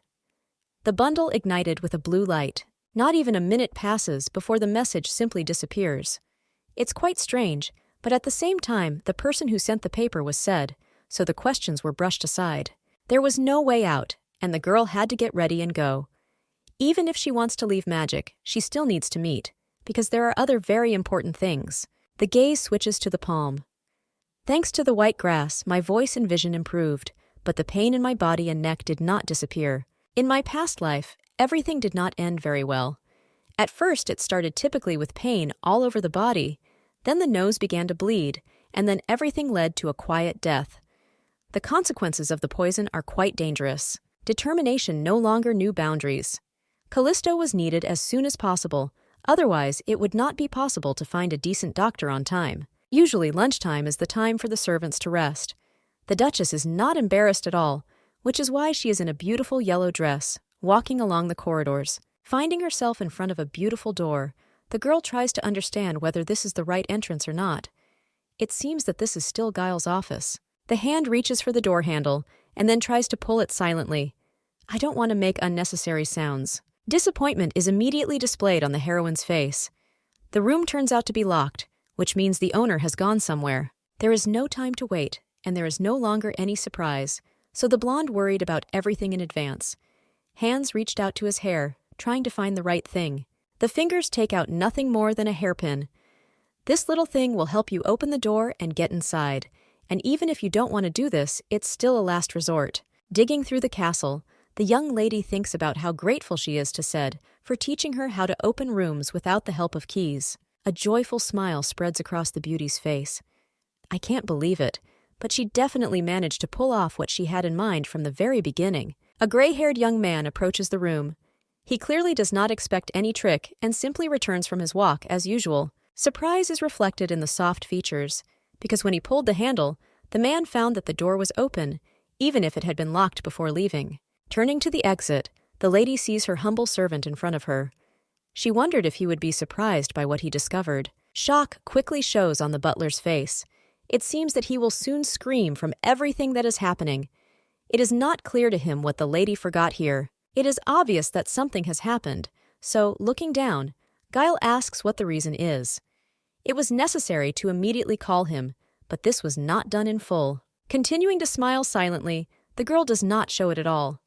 Thoughts are racing wildly in my head, and one of them is about a man. How is he not ashamed that he gave away the whole plan to Cassius? Not understanding what they are talking about, because not even a single word came out of his mouth, the servant just looks at Euclid, waiting for the verdict. Coming closer, the young man waits to be told everything. The blonde takes her hand to announce her first question. A moment later, there's a small piece of paper on the table. It is important for the heroine to find out whether any new flowers have been planted in the garden. Something had to change. Not knowing what to say, Guile just raises his eyebrow, clarifying the request. He's not sure about this, especially since there are only guards there, and they don't often let anyone in. Without showing it, the girl continues to look at something, as if she has normal vision. Immediately, not for a minute, the servant again asks what happened. Thinking about her next question, the Duchess says that she is terribly interested in where the duchy's money is spent. They cannot disappear completely without a trace. The man, not paying attention, promises to bring the ledger. After a moment, the realization of what is happening comes. This time, the blonde did not use paper, but said something in her own words. Trying not to react in any way, Urania, pretending that she does not understand anything, says that she completely forgot to say that her vision had returned. Isn't this wonderful?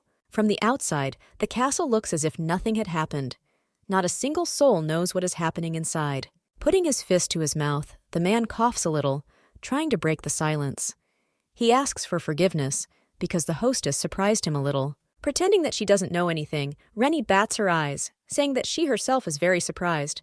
The butler, in turn, bows, noticing this miracle. The best thing to do now is to change the subject and get back to what they were talking about. Slowly exhaling air, the girl prepares for her speech. Talia was supposed to keep records, however, according to her. Now this paper is not in the duchy. The man just shakes his head in surprise, refusing to believe this, since the woman said that the Duchess entrusted her with financial management. Trying not to show it, the heroine suddenly decides to tease Guile. She says that this is the first time they are just talking to each other like this. A sweet, fake smile appears again on the beauty's face. The blonde asks whether she should again rely on the servant to report everything to the Duke or not. Stuttering a little, the butler tries to speak, but it comes out rather poorly. I don't want to go overboard, but I also don't want to admit my guilt. Grabbing the first book she comes across with a blue cover, the beauty looks at the surface with interest. The man looked like he was about to explode out of embarrassment. Looking closely at the title, the girl pretends to be extremely surprised because it says something about gays. Pretense is sure to take over the world. Not even a second passes before Guile hastily snatches the book from the Duchess's hands, bowing and promising that he is now entirely in her power. The manipulation was quite easy. Milady's only desire was to meet with Callisto, but without reporting to the Duke. She needed privacy. Almost crying with shame, the guy bows his head, trying not to complain about everything, including his ill-fated hobby. The butler quickly agrees. It was impossible to say that the girl did not like such attention, even if she herself forced him to behave this way. But still, that's quite nice of him. The bathtub is literally filled with slop.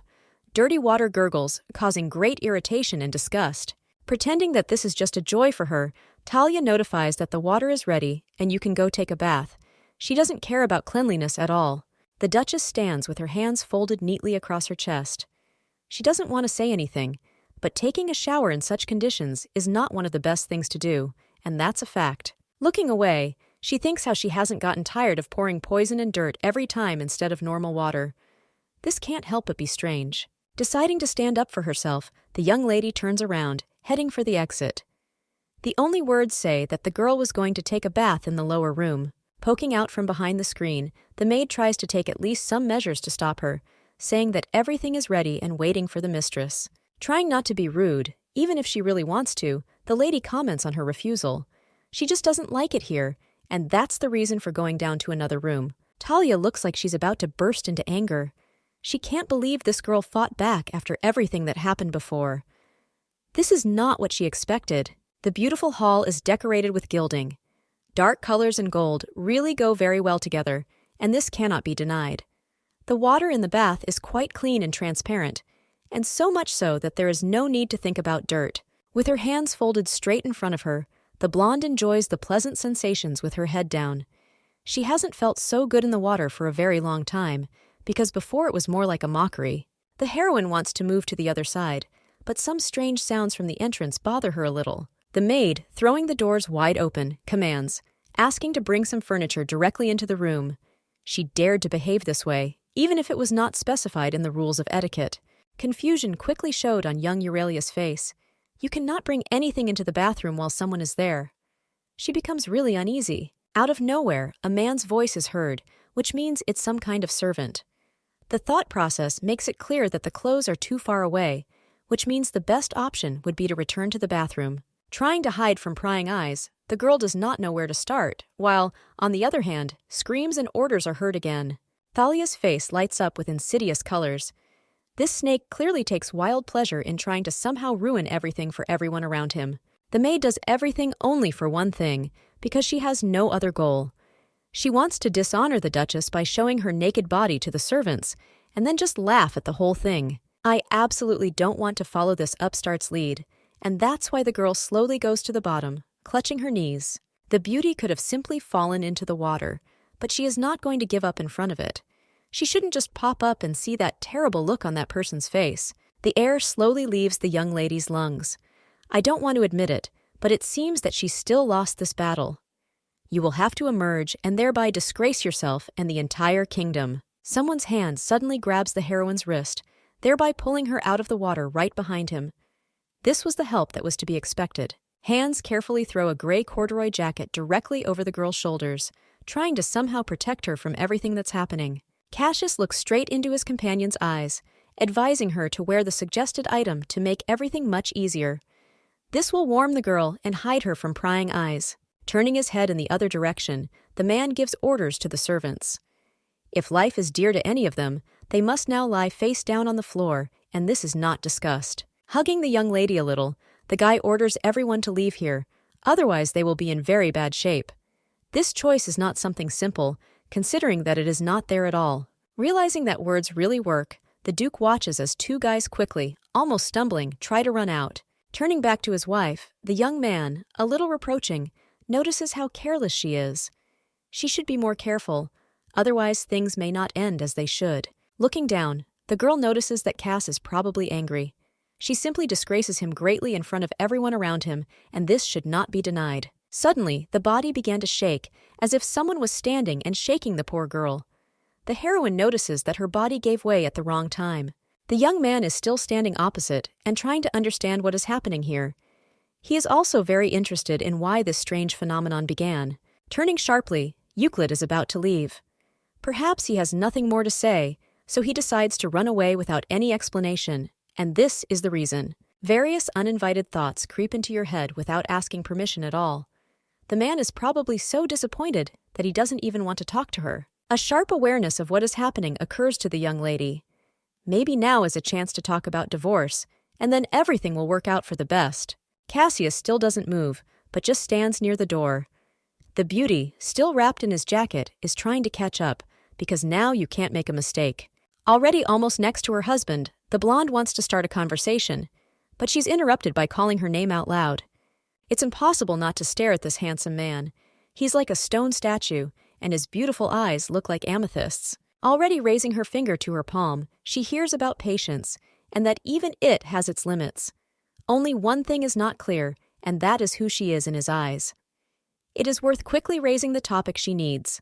The girl offers to get a divorce, again lowering her eyes to the floor.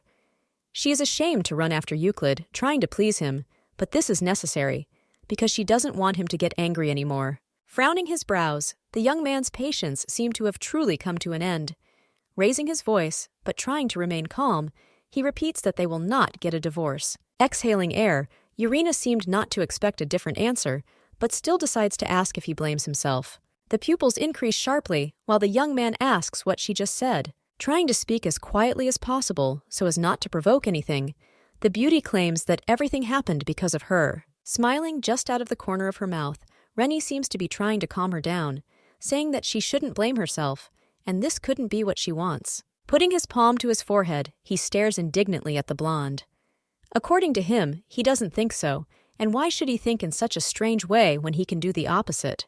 Narrowing his eyes, the guy suddenly blurts out a strange phrase. This Urenia is a treacherous woman, even if it is not true in any way. The girl seemed to be in great shock. She wonders what happened that now they are talking to her in this way. Once again turning to the spouse asks, or rather warns, that the topic of divorce should never be raised again. Quick steps help to hide behind the door, leaving the lady completely alone. Hope seemed to be fading with every second, but then his gaze fell on the whistle lying on the side near the pool. Without thinking twice, my lady grabs the little thing, puts it to her lips, and then begins to blow, as if calling the Duke back. They haven't reached an agreement yet, so there's no need to go anywhere. He must stay so the conversation can be completed. Letting go of the whistle, the girl freezes, while the young man again asks what she is doing and why it's all for. Running back, the man grabs the blonde by the shoulders, screaming in her face. They will never divorce, and the conversation is over. Leaning even closer to his interlocutor, he repeats his words, saying over and over again that this will never happen. Deciding that this is the most important moment to do something necessary, the Duchess tries to say at least one word, pretending that the voice is returning to her. The Duke's eyes widen. Becoming more confident, the girl tries to repeat the same word, but louder, in order to make it clearer. There is no limit to surprise. At first, completely silent, the guy just glares at the floor. It's amazing, but she can speak, and thus leads to a stupor. Smiling her most charming smile, the beauty confirms his guesses and asks him not to worry about anything like that anymore, since there is no need for this. Still trying to figure out what is what, Euclid, already knowing the answer, nevertheless decides to ask in advance. Is this really the girl's real voice? He clearly cannot believe that all this somehow became possible, but there is no way out, and he will have to believe. The girl, closing her eyes, silently nods her head. The first thought that comes to mind turns out to be the most successful. The man asks if she sees him now, to which she receives the expected answer. Yes. He clearly looks happy. His heart became much easier because he experienced pain no less than physical due to the fact that he could not change anything. Trying to reassure and assure that everything is fine, Urania claims that she is now completely fine, and there is really nothing more to worry about. Harsh, but completely unexpected words escape the interlocutor's lips. He promises to do whatever the young lady wants. The only thing he would like is for the girl to stop shaking like a leaf, because it feels like she is cold or afraid of something. The offer sounds quite tempting. Who wouldn't want to get everything they want out of the blue? Opening her mouth again, the blonde again wants to ask for a divorce, but she is interrupted.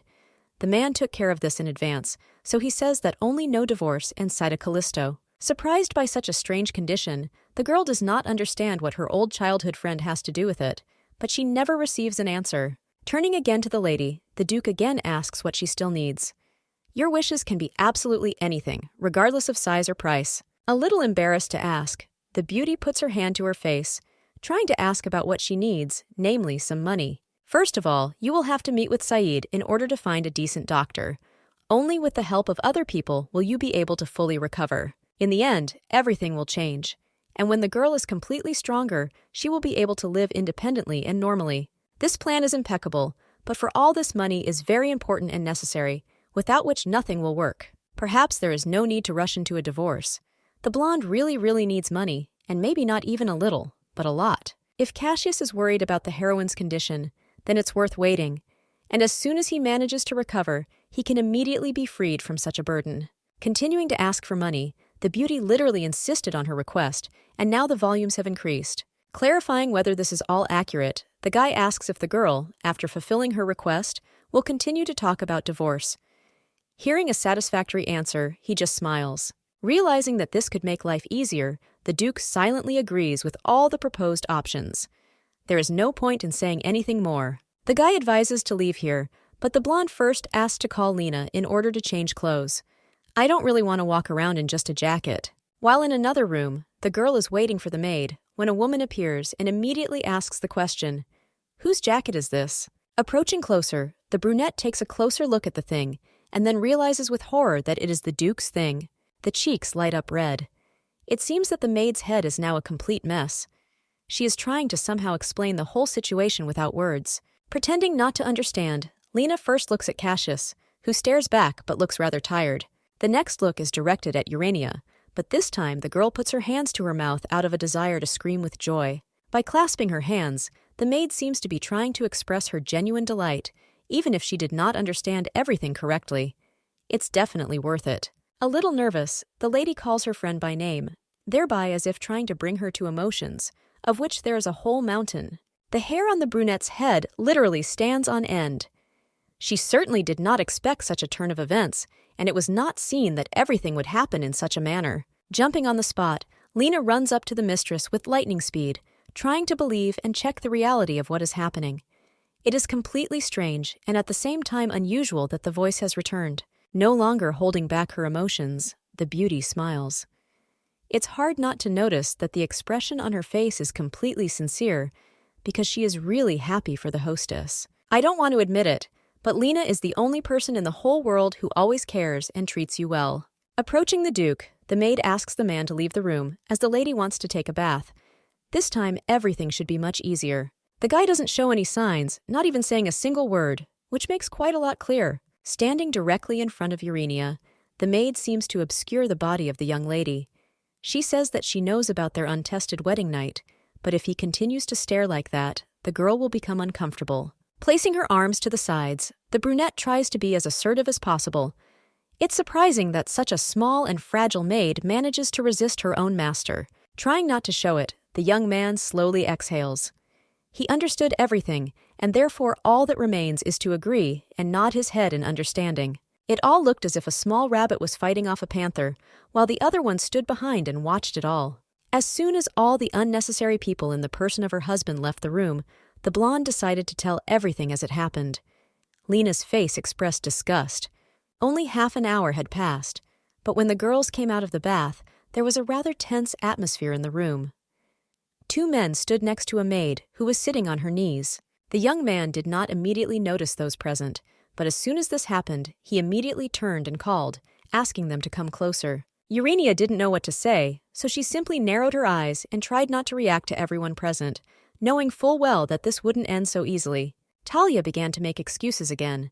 She seemed to go out of her way to prove that she didn't mean to do anything, but it just happened that way. Euclid remains completely unshaken. He had already repeated 1,000,000 times that if he insulted his wife, he was also insulted, but the woman obviously did not want to listen to this. The Duchess has absolutely nothing to say.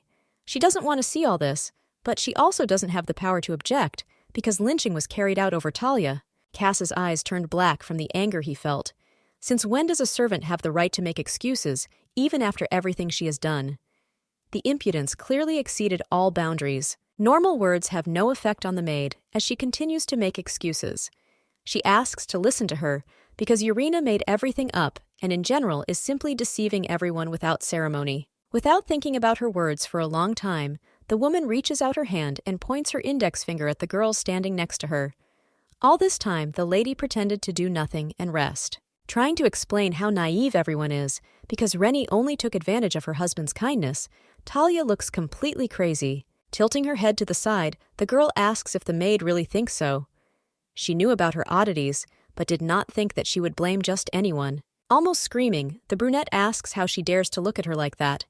The mistress is a liar, so you should switch back to brainwashing the master. Trying to calm the tension in her voice, the blonde asks if the maid can answer for her words, to which she receives another sling of mud. Deciding that the time had come for revelation, the lady began a conversation about the waste of the budget, for which, as we know, Talia is responsible. Still, without the strength to come to terms, the woman continues to be indignant, completely not understanding what the young lady wants to say by this. The check has not yet been completed, but it has already been possible to find out that 30 times more was spent on seeds for the garden than was required. Trying to remain calm, the maid finally closed her mouth and stopped trying to protest at all costs. It was not clear where this hated person knew about everything. All evidence was destroyed, but even this did not save the situation. The Duchess proposes to restrict Talia's freedom during the inspection. Without even trying to listen to any arguments, the man turns and gives an order. The woman should be locked in the eastern tower. Horror is shown on the girl's face. It seems that she will cry, but no one listens to her anymore, because she has made quite a lot of mistakes. Not very pleasant memories overtake Urania's mind. The East Tower is the exact place where she was locked away in her previous life. The place is incredibly disgusting. Even during the day you become covered in dust, and leaving there is like being born again, because this tower devours all sorts of strength. My hands start shaking again. It was there, at the top of the tower, that the Duchess was locked until she quietly departed from life due to her own mistakes. A sudden cloudiness appeared as if out of nowhere. It's difficult to stand on your feet, so you have to lean on the wall. Lena immediately runs up, asking if the lady is okay. A rude voice is heard right from behind the maid. The stern tone seems to warn, saying that he is not to be trifled with. She is asked to leave. The Duke approaches the couple and gently grabs his wife's shoulders. He doesn't know exactly how to help her, but there is definitely a way out. Lifting her a little, the guy carefully takes the girl in his arms. He should treat her as carefully as possible, as if he were treating a porcelain doll. Urania's eyes are tightly closed, and a drop of sweat rolls down her face, which indicates that the girl clearly has a fever. It's completely unclear where to start, and slight panic appears on the guy's face. However, he has no choice, since he must continue to do what he is obliged to do. A couple walks along the corridor. The betrothed already seems to have regained consciousness a little, but is still like a weightless feather, unable to control her body. There is nothing left to do but look straight at Cass. Thoughts cannot come together, but now he knows that his vision and voice are completely restored. Obviously surprised, but he didn't ask anything. Deciding not to remain silent any longer, Renee strikes up a conversation, asking if her husband is interested in how this happened. The man stubbornly remains silent. He doesn't like being asked questions or asked about something he doesn't want to talk about. The girl didn't want it, but accidentally noticed her hair somewhere near Cass's neck. Her hair is absolutely everywhere now. Attempts to pull out the scrap were not as successful as in the heroine's head. They were just stuck, and now it was all terribly awkward. Only a minute passed before the realization overwhelmed the main character. She was only a few centimeters from the man's face. The face instantly turned red. Trying to push the young man away, the Duchess turned even more pink with embarrassment. I couldn't believe that a situation similar to this had just happened. Without making any attempts to stop her incomprehensible flow of words, the girl talks about how beautiful her interlocutor is. Grinning, the Duke asks if this is a kind of compliment, to which he receives the answer, yes. It really sounds quite strange, but which one is ideal? Cass nevertheless decides to conduct a survey, so he asks how his voice and vision returned, to which he receives an obvious answer. This is all thanks to the grass that was found on the lake. It was the yang grass that served as an antidote, which helped a lot. Trying not to look into her eyes anymore, the heroine remembered how she was told that the young man had carried her in his arms. Euclid exhales, but then admits that after that incident he began to think about the young lady much more often. The slight pang of disappointment did not want to give rest.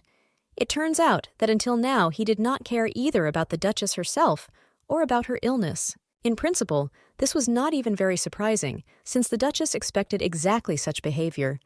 She treated the man coldly, and so it was obvious. The unexpected question breaks off abruptly, as if waiting for such a moment. The girl wonders what the guy saw that day. Not quite understanding what is happening and what is being discussed, Cassius only asks again what exactly the question is. It's difficult to say those very words, but finding at least a drop of courage in herself, Rennie mentions that incident in the bathroom. A sharp, stormy stream of mild anger covers the Duke like a wave. He didn't know that his wife considered him that way, and that's why he asked. Euclid already wants to say something, and even begins a sentence, but never finishes it. His face contorts strangely, and then he falls silent. The young man's eyes widen, because he doesn't understand what happened and why everything was suddenly interrupted. But looking at his interlocutor, everything becomes clear. Urania is already lying unconscious in the guy's arms. Her cheeks are still red, either from embarrassment or from fever, but there is only one conclusion. She is not able to take care of herself. The last thing that came to mind was the frightened expression on the Duke's face, who was quickly figuring out what to do. It had been dark outside for a long time. There was a beautiful fireplace burning in the room, which warmed everyone around with its fire. Cass is sitting on a luxurious red sofa, looking somewhere to the side. He thinks aloud about the girl's actions. She jumped into the lake after him, and that was the beginning of the end. It's not surprising that the guy developed big feelings after this kind of incident, even if in fact it happened long before. He still won't be able to turn away from the girl, because she is very dear to him, and it cannot be denied that she is also very pretty. Thoughtfully placing his palm on his cheek, the young man remembers the divorce. It is still unclear why she raised this topic so calmly. It felt like the lady had been preparing for this for a long time. Perhaps Sade had something to do with this. The logic and logical chain could not be clearly traced here, but one could think about it. The wood continues to burn in the fireplace, producing a characteristic crackling sound. This does not interfere or even interrupt the thought process. For the first time, the young people met long before the wedding. The beauty came to the hospital to visit the Duchess of Euclid. It was difficult not to look at this young lady, because, despite the loss of her voice and vision, she was all radiant. No one doubted that she was ready to jump into fire and water for the sake of others. Initially, the Duke was supposed to marry either the eldest or middle daughter of Herodias. However, after an incident in the hospital, the man decided everything for himself. Count Vincent asked to do this, and the guy, of course, agreed. Everything was fine, except for one detail. After Urania became his wife, she stopped smiling completely. The girl was always scared, and it seemed that someone was contributing to this. This couldn't happen because of the Duke. A little more time passed, and the lady began to avoid the man. She did not seek a meeting with him, but, on the contrary, tried to prevent any attempt to get closer. I couldn't wrap my head around why this was happening. Sometimes it felt like she was forced to marry Euclid. The guilt for everything that was happening grew and fell in a huge lump on the young man, so he began to avoid meeting with the blonde. Nobody knew that everything would turn out this way. If Urania wants to get a divorce for Callisto, then Cass will definitely not give in. Now this is his wife, and he definitely won't give her to anyone. The guy gets up from his chair and heads towards the exit. He is confident that he can do more than that degenerate ever could. He doesn't care about anyone else. His attitude towards his woman should no longer concern anyone. He can try to make her happy as many times as he wants. Exactly like Urania, having jumped into the icy water, he was not going to hesitate. The beauty lies on the bed, experiencing internal pain. The girl still hasn't opened up, hasn't made it clear the essence of her soul, but love cannot be earned at the snap of a finger. There's more to come. Breaking from his thoughts, Cass walks to the front door and pulls the cord, thereby calling one of the staff. A second later, a servant appears, who obediently bows his head, awaiting orders, and asks what is required of him. We need a chief doctor, preferably urgently. A few minutes later, the boy returns with a man in a white coat. The doctor looks quite serious, but becomes even more serious when he is informed of his illness. Cassius's stern voice will put everyone in their place. He needs the Duchess to be treated so that tomorrow she will feel better and no longer feel this bad. Hair scatters all over the pillow, as if someone had deliberately arranged it this way. The girl lies like a sleeping beauty with her eyes closed, showing no signs of movement. It's already early morning outside. The sun's rays try very hard to get into the room, even if all the curtains are tightly closed. Even without opening your eyes, the first thing you should do is put your hand to your face and then rub your eye. She doesn't know exactly how long she slept, but it wasn't a good dream. Sitting up on the bed, the girl doesn't quite understand where she is and what day it is. It's quite annoying that she has such lapses in memory, and nothing works. A voice from somewhere to the left interrupts the simple morning routine. Someone exclaims, not believing that the blonde has finally woken up. Standing next to the bed is none other than Lena. She smiles, sincerely rejoicing at such a miracle. Perhaps she really missed her mistress. Then everything is again as if in a fog. The maid rushes around the room like the wind, looking for the tray, and then brings it, providing the necessary medicine. Surprise freezes on the beauty's face for a split second. Everything happened too quickly. The maid, almost crying, talks about how worried she was. Lowering her gaze somewhere to the floor, the Duchess does not express any emotions. The only question that interests her is, why? Trying to explain the situation, swallowing more air and trying to calm down, the friend talks about how worried everyone was. This is not a joke, but the girl slept for 2 days. The heroine's eyes immediately widen, because she thought that much less time had passed than 2 days. This is not a good sign. Realization hits the blonde, and she realizes that things are clearly bad. Something needs to be done, but to do this, you need to at least get back on your feet. The first thing I remember is the meeting with Saeed. The Duchess herself appointed her today, although her friend did not insist on anything. Last time everything went wrong, which means we can't make a mistake again. An unexpected cloudiness takes over the eye. Dark shadows blur, obscuring your vision. Someone seemed to have splashed black and blue paint in front of his eyes. I would like to wipe it and get better visibility, but this does not happen. Lena runs up with lightning speed and carefully supports the mistress, trying to prevent her from getting up. She is not yet fully recovered, which means it is not time to get up yet. Realizing that she was already late anyway, Urania wonders with disappointment what to do. Perhaps the best solution would be to schedule an appointment for another day. Taking the comb in her hands, the maid begins to comb her friend's long curls while simultaneously telling her something. They are in the Duke's room, and all this time he has been caring for his wife. The maid stood up abruptly and began to imitate the master, or rather the pose in which he brought the blonde to the estate. The brunette seemed ready to scream with joy. Urania decided not to interrupt her thoughts, because she thought that she was again making things up for herself. After a while, as soon as the interlocutor calmed down, the topic changed to something more important. According to the maid, Cassius sent money to manage the estate. This will make the task much easier. The heroine's face lit up with joy, and she began to smile. Her request was nevertheless fulfilled in the best possible way, and therefore this could not but rejoice. A beautiful chest with a lot of gold was placed in front of the Duchess. It was impossible to say that it was small, because the chest was simply huge. Slowly opening her mouth in surprise, the girl exclaimed to herself, not understanding how this happened. She really needed money. That was more than enough. Suddenly, Lena announced that this was not all. According to her, with such a man you can build an entire estate. The blonde didn't know what to say. Deciding to pull herself together, the mistress falls silent, and then turns to the maid again. She needs to ask for something. The only request would be that all this money should be placed in a vault that only one person has access to. While people are running away with all the gold, it's time to think about how to properly use all this money. This is the most interesting activity. Not much time passed, but the young lady had already managed to move to the dining room. She did not have much difficulty moving around the castle. Approaching the door, it opened, and the girl successfully walked inside and then sat down on the chair. Sitting directly opposite is the Duke, who for the time being decides to remain completely silent, but look literally into his very soul. Rising from his seat, the man approaches and carefully moves the heroine's chair, asking how she is feeling. Perhaps this is really important to him if he is so worried. It's better to use a less verbose vocabulary and just say that everything is great. Smiling, the guy rejoices at this news. Then there is complete silence. The lady only thinks about that incident in the bathroom. After everything that happened, it's somehow too awkward. Cass doesn't seem to feel any awkwardness at all, because he starts talking about a completely different topic. Don't overload yourself, as health is much more important. Remembering one more detail, the lady thanks her husband for staying with her all night. The answer is dry and unusual, because it is just his duty. Also, the money will definitely be useful.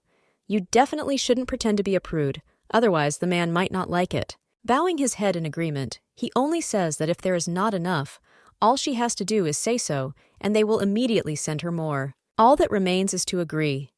My thoughts are occupied with something completely different, namely, how beautiful he is today. The power of money is quite strong, and there is no denying it. Sometimes it takes over your thoughts and makes you feel dizzy, but it's worth it. A familiar voice pulls you out of your thoughts. Cassius reminds that the Duchess has not only responsibilities, but also privileges. You shouldn't get carried away with or without reason. The best option would be to simply enjoy your life as much as possible. This man has been trying to show off the Duchess's advantages from the very beginning, even if it's all for his reputation. The Duchy of Euclid is a family with a long history comparable to the imperial one. Even the emperor himself is not a decree to Cassius. I didn't want to remember, but that's why Count Vincent targeted this man. The father wanted to make the girl his puppet. With her help, destroy everyone around, and then destroy even herself, but nothing came of it. A hand in a white glove brings the tray, and then holds out a plate with a dish. Some strange orange soup that smells incredibly delicious. Turning to the servant, the girl refuses the next dish. It's hard to explain why, but that's what she needed. The guy straightens up and obediently agrees.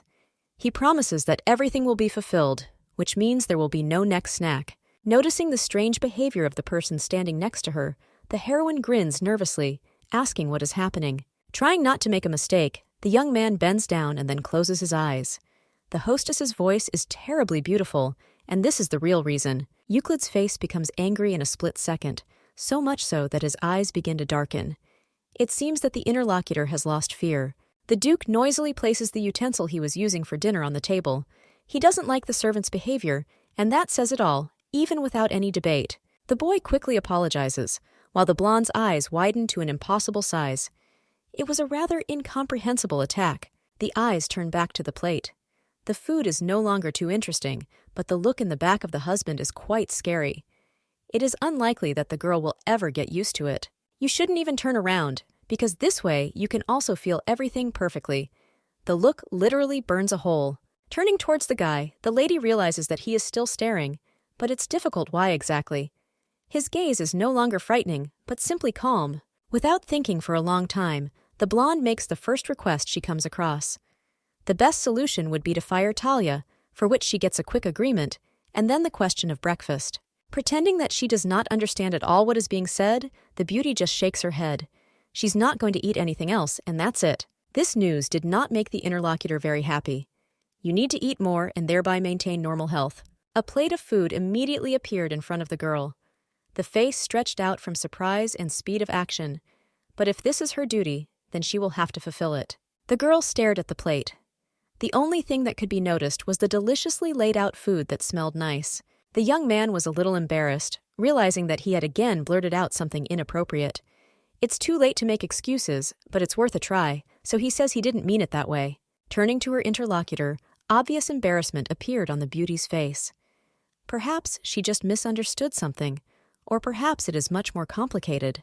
Cass was quite frightening with his habits, and sometimes I just wanted to run away and not listen to all this in order to remain calm. Euclid asks if he scared his betrothed when he ordered her to eat more, to which he received a simple answer.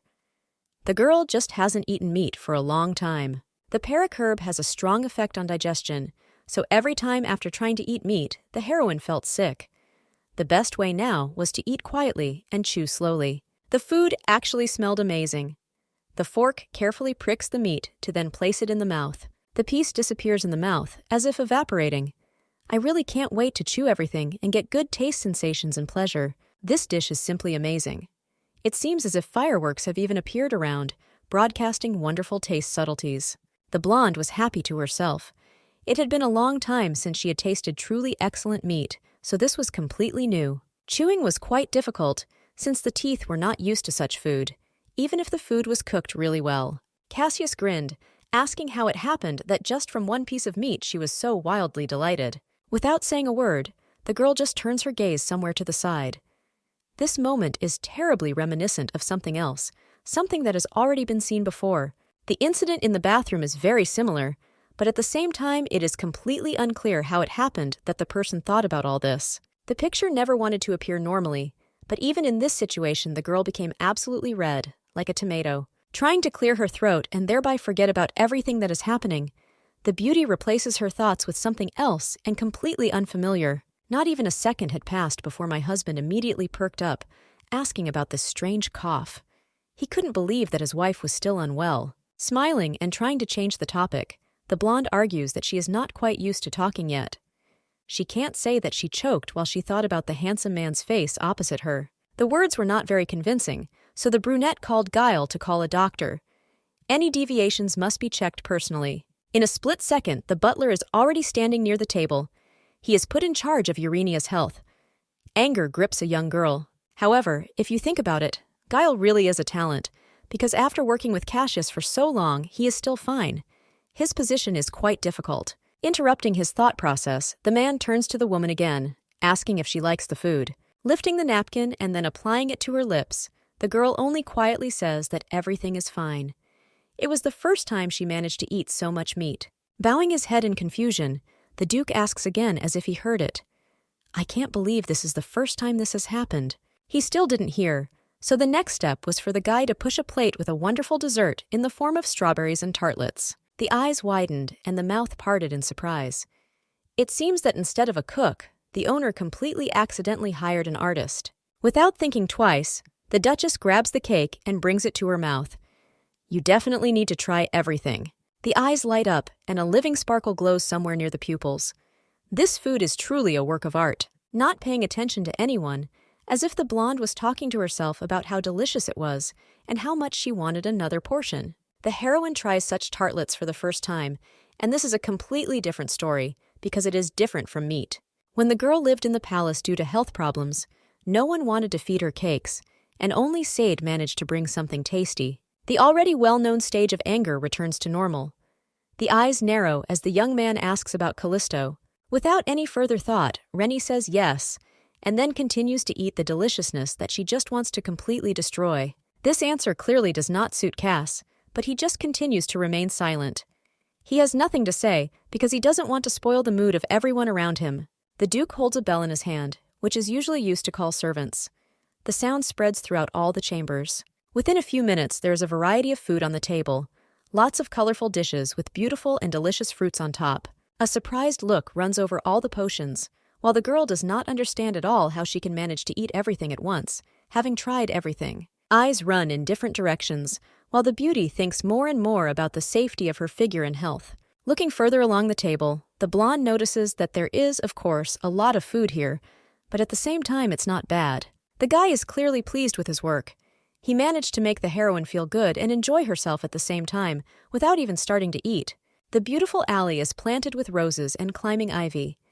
This road is simply beautiful, but it is a secret place in the garden that the servants avoid. Someone's heels click on the tiles, and then the sound of a person is heard approaching.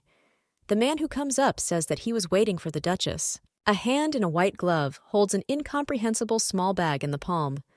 The man seems to be offering to accept the little thing. The blonde looks at her interlocutor, trying to understand what is being offered to her and thinking that she can split her opponent with her gaze and get answers. Guile smiles, finally revealing that there are cookies inside for the road that you might like. Words of gratitude are the only thing the heroine can offer. The next words were about the former maid. The girl was right, because Thalia and Sir Gerard sometimes met. These meetings took place more than once a week. Realization washed over me like a mad wave.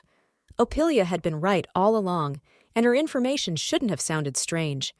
There were no reasons for mistrust. Gerard proposed expanding the temple. The servant hands over an old, dark notebook, saying that this is the ledger of the knights. It's worth taking a look at what's inside. Opening the thing and examining the pages, Urania notices that such an innovation would cost a lot of money, but there is no spending at all, as if someone was trying to clean up their tracks. One little line gets a lot of attention.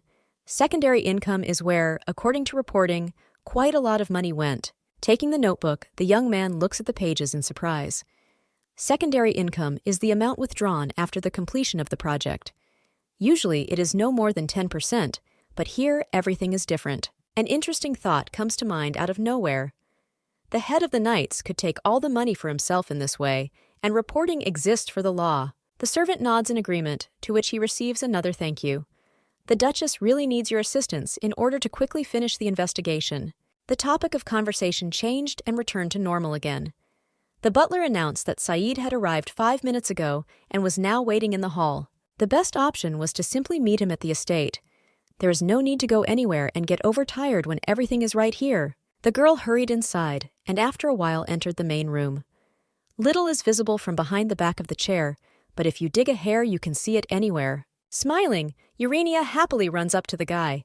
She's really happy to see her old friend and doesn't care how he behaves. The man, without giving any sign, simply turns around, and an insidious but kind smile lights up his face. Surprise quickly turns to shock as he finally hears Rennie's voice. I can't believe that my friend's ability to speak has returned.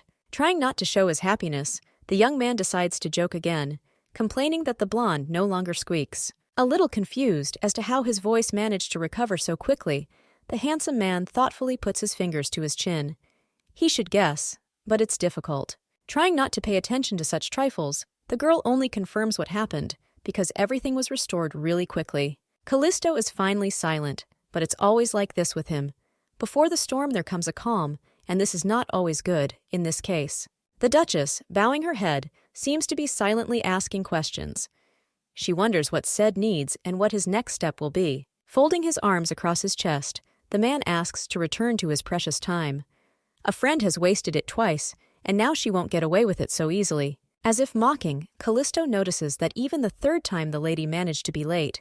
It was no longer even human. Trying to apologize, the beauty tries to make excuses, saying that last time she had a good reason, because she felt very bad. Realizing that now they will waste a lot of time, Ced tries to move away from the topic, leaning towards his interlocutor. Extending his hand, the friend runs his fingers through his snow-white hair, and then just as slowly removes his palm, as if doing it to tease. The girl was clearly not very pleased with this attitude towards herself, but since this is her old acquaintance, she has no choice. The young man's eyes light up with curiosity. Leaning even closer, he asks what happened and why she can now talk. The eyes close in laughter as Ced tries to be as friendly as possible towards the others. This look made it clear that the man was already impatient to know all the details, down to the smallest, even if it was not particularly important to him. Books stand in neat stacks on the shelves. Some of them might be useful, but not all of them. The story is coming to an end. The blonde told absolutely everything except returning to the past. This game is too dangerous for anyone's ears. Putting his hand to his cheek, showing how tired he is of everything, Callisto hums something about how bored he is here. This needs to be fixed. Straightening up, the Duchess, clearly offended by the behavior of her acquaintance, decides to joke, saying that the young man only needs stories about perversions. Deciding not to be distracted from the pressing problem, the brunette turns to Rennie again. He thinks he sees something, and it's strange. The girl exudes a strong magical aura. A person who sees all these things can quite easily see a beautiful color distributed around the blonde. The girl frowns. She is not here to listen to all this, but to find out what kind of magic began to bubble in the young body. Leaning forward, Urania literally pinches Sita, not even giving him the right to move. He has no choice but to tell her everything. The facial features change dramatically, and instead of a cheerful expression, a wary and serious one comes to replace it. The guy said that he didn't know anything because they were still small children, but from the age of 12, he began to feel growing strength. Then the whole situation began to spiral. Confirming his words, the young man only added that perhaps Count Vincent did something to Rennie, and it is because of this that she now has a lot of problems. Now, for the moment, the power is sealed, but over time it breaks out drop by drop. Everything is just fine, but over time the magic tries to break out, never sparing or asking permission. Putting her finger to her mouth, the girl sighs in surprise. She can't believe that this exists, and besides, it's all right inside her. Continuing her thoughts, Urena notices that Callisto is so handsome and also smart. It's hard not to notice this when a person is nearby. Just starting his tirade of sarcasm and jokes, the guy suddenly stammers, asking what just happened here. The heroine seems to be completely oblivious. She rejoices in the fact that her friend saw the magic in her, and now she should start doing something about it. The young man turns away, not knowing what to say. There was some not-so-good news, too. It was worth remembering that only Count Vincent could completely remove the seal. Suddenly, one interesting detail emerges. When the girl was 12, her father brought a wizard to the house to perform a ritual. While still very young, the blonde was scared and did not understand what was happening. She didn't want anything done to her. The magician looked quite intimidating, and seemed as if he was looking straight into the soul of the main character. She wasn't so pleased, even though Vincent didn't ask her anything. Trying to retreat in the hope of running away somewhere or hiding somewhere, Rennie did not understand what to do. The palm falls on the shoulder. A moment later, it doesn't stop there, and the hand passes over the face, and the thumb with a massive ring ends up right between the eyes. The frightened gaze seems to drill a hole in everyone passing by. It's difficult for a girl to understand how it will all end, so it's easier to come to terms with it.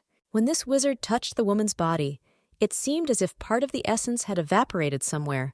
One of the most disgusting sensations I have ever experienced. Instead of magic, unbearable pain appeared, from which the lady passed out and did not remember anything else. I can't believe it, but it looks like Vincent decided to take away his powers. The Empire has been fighting monsters for many years. These creatures were no worse than people, because they did everything clearly, and because of this, they were unable to complete what they started. 30 years ago, right before the end, wizards and warriors were at the very top. These individuals were the most important. With warriors, everything is easier, but raising a wizard is another task with an asterisk. It was after meeting such a person that Urenia was forbidden to leave the estate. Obviously, the Count tried his best to prevent all possible consequences. This man is absolutely disgusting, and there is no point in asking. Suddenly, a friend's voice pulls you out of your memories. He reminds himself, asking what could break the seal. As far as we know, such magic can last for hundreds of years. An interesting thought comes to mind, even if there is no time to think about it. Perhaps the poison of the Parak herb helped speed up the process. Callisto closes his eyes in agreement. This theory didn't sound so bad, according to the expert. However, the Duke could not help but notice the strength growing inside his wife. It's only a matter of time, but perhaps he has already noticed or will notice soon. Cutting off all the wires, Euclid says that the guy is now in the capital and therefore doesn't know anything about it. There's still a week left. Deciding to change the topic to something more interesting to her, her friend turns to Sidhu, asking how she can hide her powers without harming everyone else. Putting his palm to his face, the man pretends that he does not know how, while he repeats the question asked, but this is just false. Moving his hand away, the young man smiles, saying that of course he knows how, because he has already prepared for a long time, knowing exactly where he is going and why. Rennie's eyebrows frowned when she started talking about some junk, some extremely valuable thing that needs to be stored. Pulling the item from his pocket, Callisto reveals a special blue bracelet. He can't wait to see the reaction. Realizing that there is absolutely no point in trying to say anything, the blonde asks how much such a miracle will cost. An old friend definitely didn't expect such a straightforward approach. Even after laughing, he names the price of 300 zlotys, pointing on his fingers. There was no surprise, since the Duchess states that it is cheap and costs almost the same as a dress. Questions pour in from Saida, but with folded hands, the girl mentions that one should not underestimate the wealth of the duchy. The thing quickly falls into the hands of the young lady. She can't help but be happy about this, because this bracelet will save her from literal collapse. The thought that she is finally given the opportunity to know what it is like to be rich warms her thoughts. A friend nearby complains that he didn't ask for more. Forgetting about this incident, the man asks to lend a hand.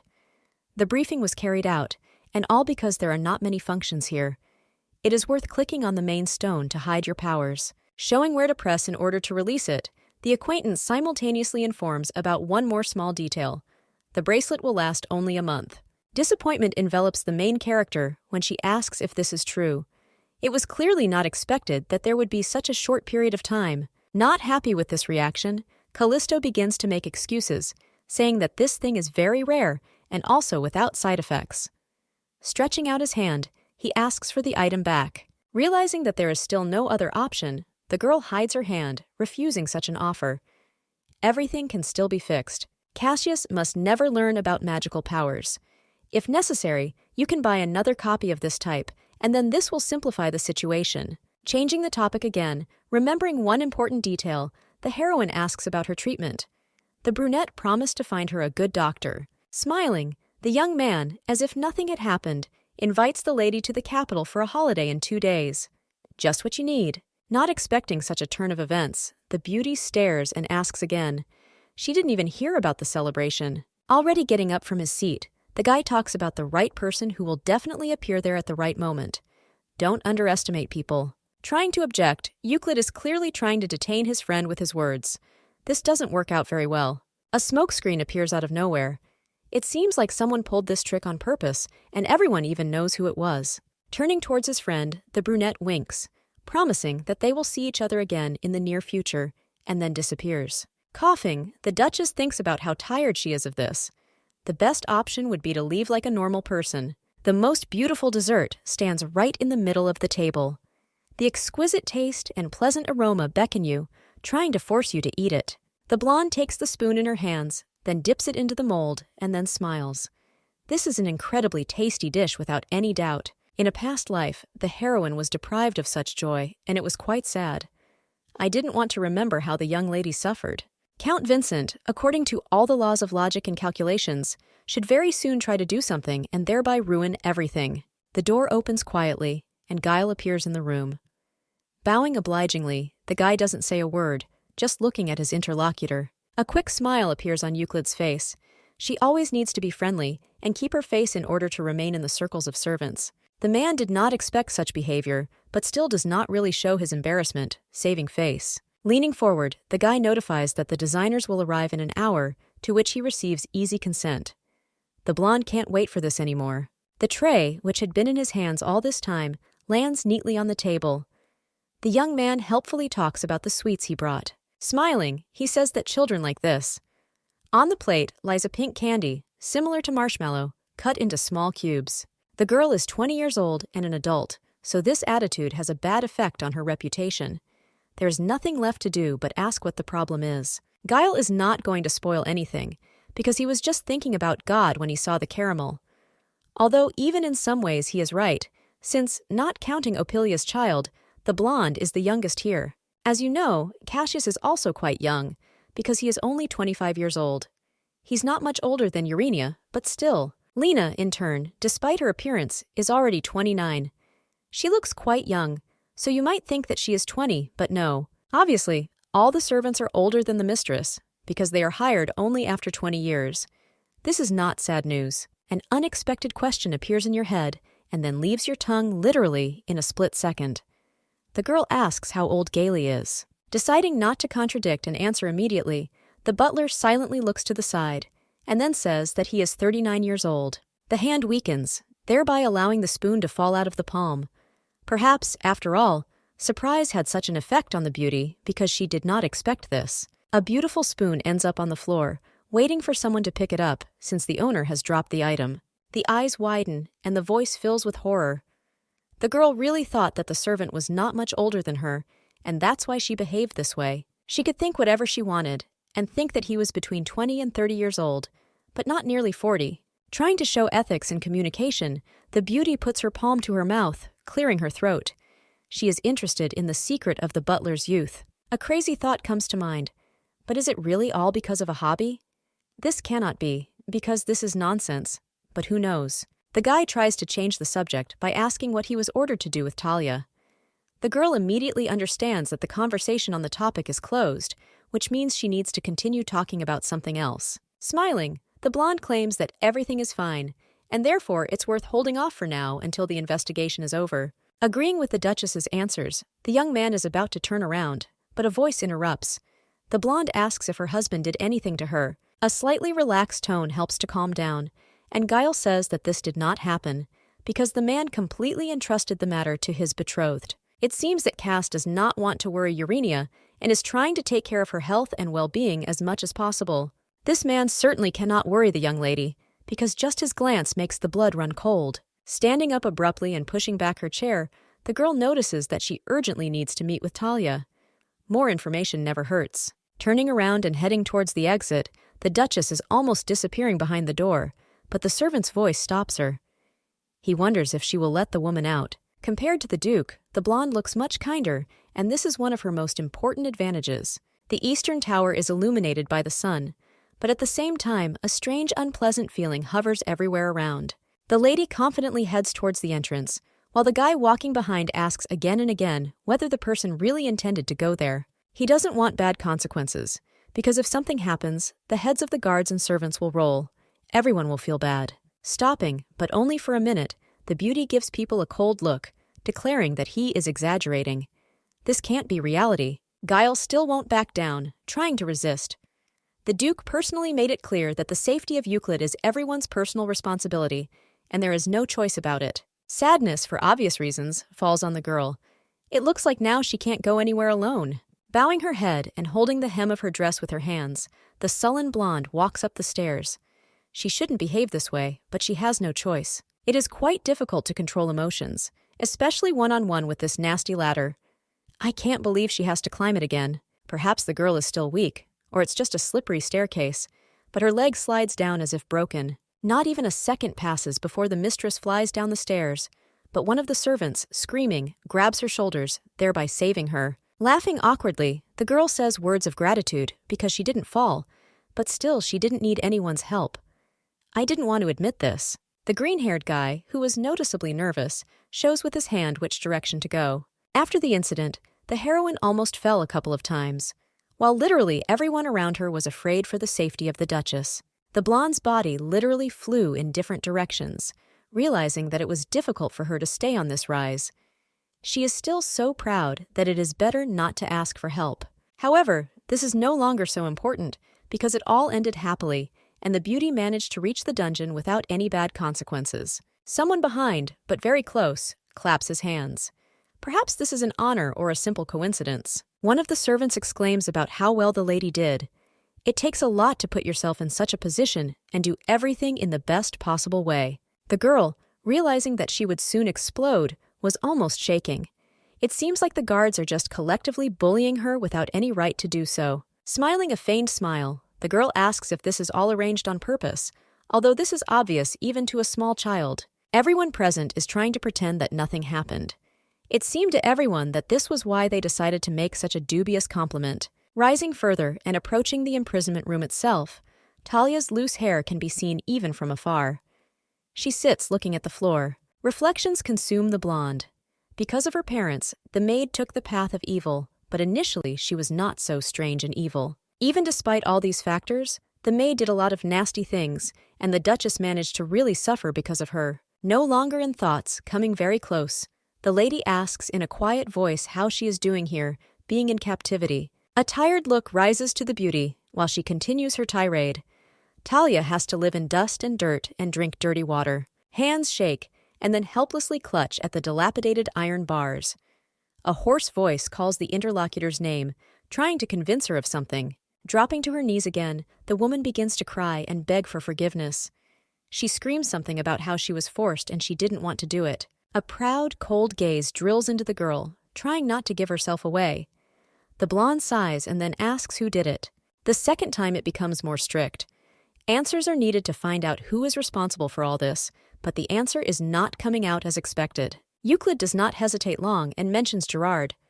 Perhaps it was the same man, and it was all his doing, because that was a good theory. As if there were no bars, Rennie leans even closer to see the regret in the eyes of the maid, who stops crying and now silently looks somewhere to the side with horror. If this girl is holding on for the sake of something or someone, then it's time to break her. This will benefit the investigation and will obviously speed things up. The Duchess knows exactly how to do this, so, lowering her voice half a tone, she orders the prisoner to be released. Coming out into the world, the woman cannot believe that this is all happening to her. There are too many events that are clearly unexpected. Squinting her eyes, Talia covers her face with her palm. Bright and unusual. This makes you want to run away to the other side of the world, back into the darkness. The blonde, without even turning to her interlocutor, orders her to take a bath first, and then they can talk over a cup of tea. Trying not to cry, the maid mumbles something. She will never forget the kindness of her hostess, and now this is not discussed. The eyes narrow, realizing that this is all fake.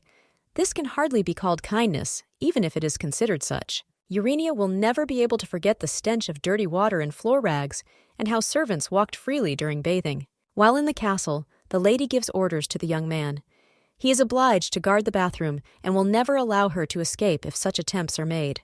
The lady is no longer interested in Talia's condition. She just has to wait until the notification comes that the maid is ready to talk. A passing housewife gives reasons to stare.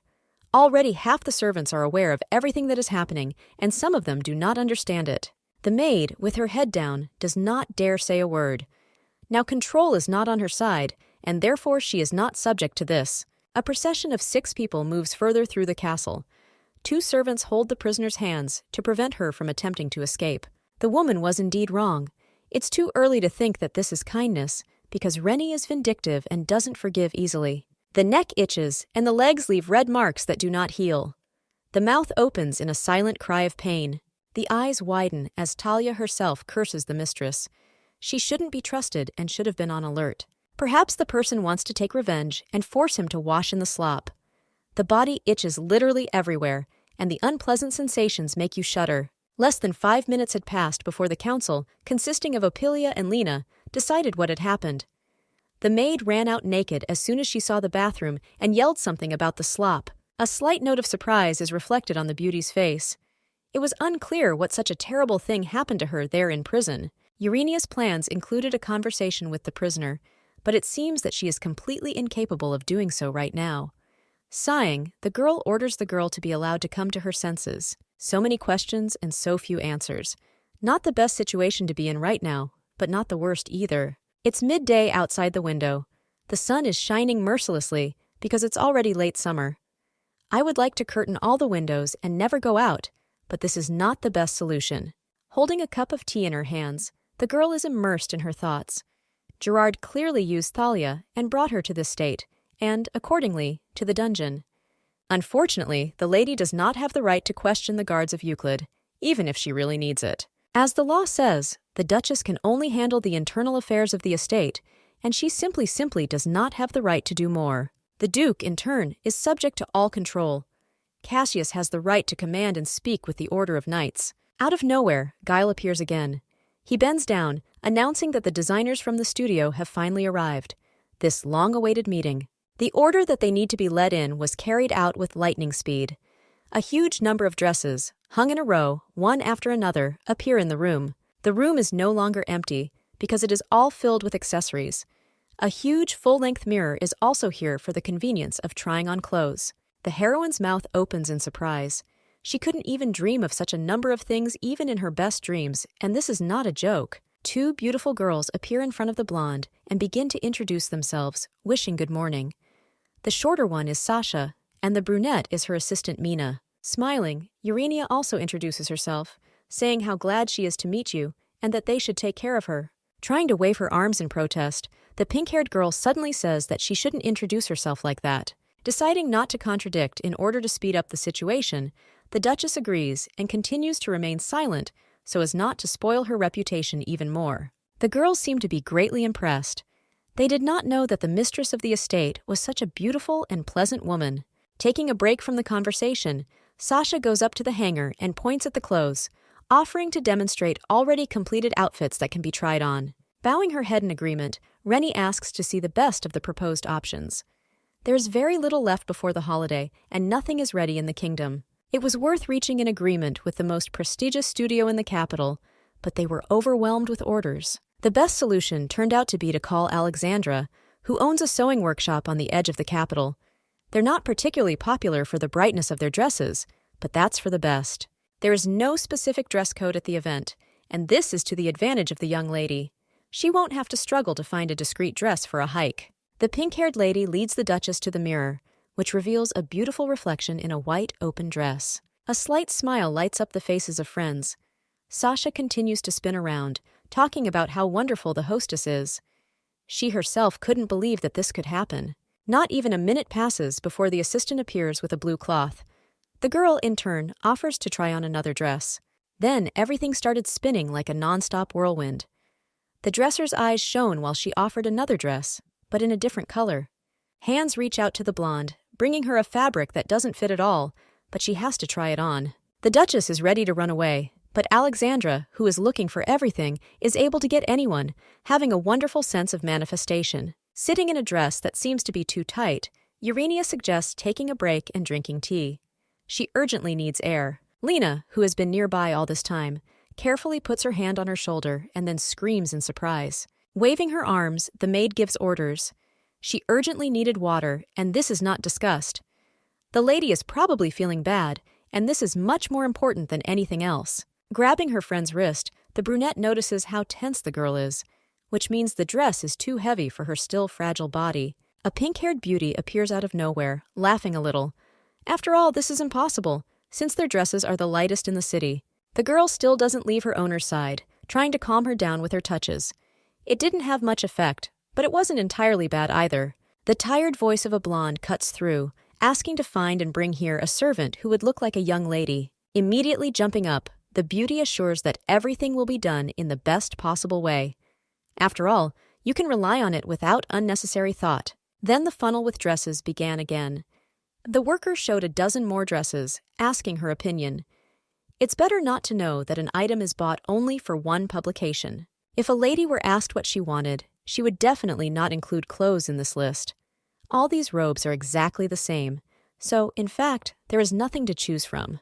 Deciding to consult, the mistress carefully bows her head and begins to whisper something in her friend's ear.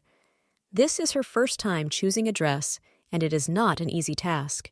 Lena rolls her eyes, trying to accept reality. Usually my mother bought all the clothes, or I had to wear my sister's clothes because she grew faster. Trying not to smile stupidly, the acquaintance insists that from now on, Urania goes shopping and shopping. Perhaps this could help, so the girl without another thought nods her head in agreement. The main character should definitely start living in a new way. You can't hold on to the past, but this present is extremely strange. The maid calls the lady by name. The girl's cheeks instantly turn red. The item shown was clearly not what the person expected to see in the heat of the day. The beauty is holding a nightie in her hands, which is quite open. It seems that it looks more like some kind of scrap of fabric than a decent garment. Covering his eyes with his hands, the question is on the tip of his tongue. This is some kind of monstrosity, and the heroine definitely needs to find out why she needs it. By setting boundaries, the woman is trying to explain that this is not an ugliness at all, but a completely good thing. To get close to the Duke, young people must try and spend the first night in the best possible way. Even the smallest details should not be overlooked. Confusion and surprise are the only things felt at the moment. It's even difficult for a girl to talk about this in front of anyone else. Lena seems to be quite belligerent. She continues her conversation by mentioning that it is better to change your nightie every day to make a good impression. The maid seemed, at first glance, to be completely out of her mind. Approaching the mannequin, she begins to imitate Cassius's behavior. The gaze switches somewhere to the side, and the lady remembers something of her own. Words about the first night bring their own memories and moments. That very day when the servants whispered to each other, nobody showed any respect, not even an ounce at all, trying to mock. The young woman was sitting in bed all alone. This is that same miserable time that I didn't want to remember at all, even if I wanted to. Dark night fell on the estate. The mountains were visible, but even they were covered in pitch darkness. There are only 2 people in the room. Guile obligingly bows, and then notifies that the connection has been established and the conversation can now be carried on. The Duchess is full of determination. She should have done this a long time ago, but she never had the opportunity, and now it's very beneficial. Cassius appears to be sitting directly opposite. The look of his amethyst eyes is quite penetrating and reaches even from the other end of the line, in another city. A small ball is spinning right next to the girl's face, waiting for someone to talk to it. Both people sit in complete silence, not daring to utter a word. Hands in open-work gloves are slightly clenched into fists.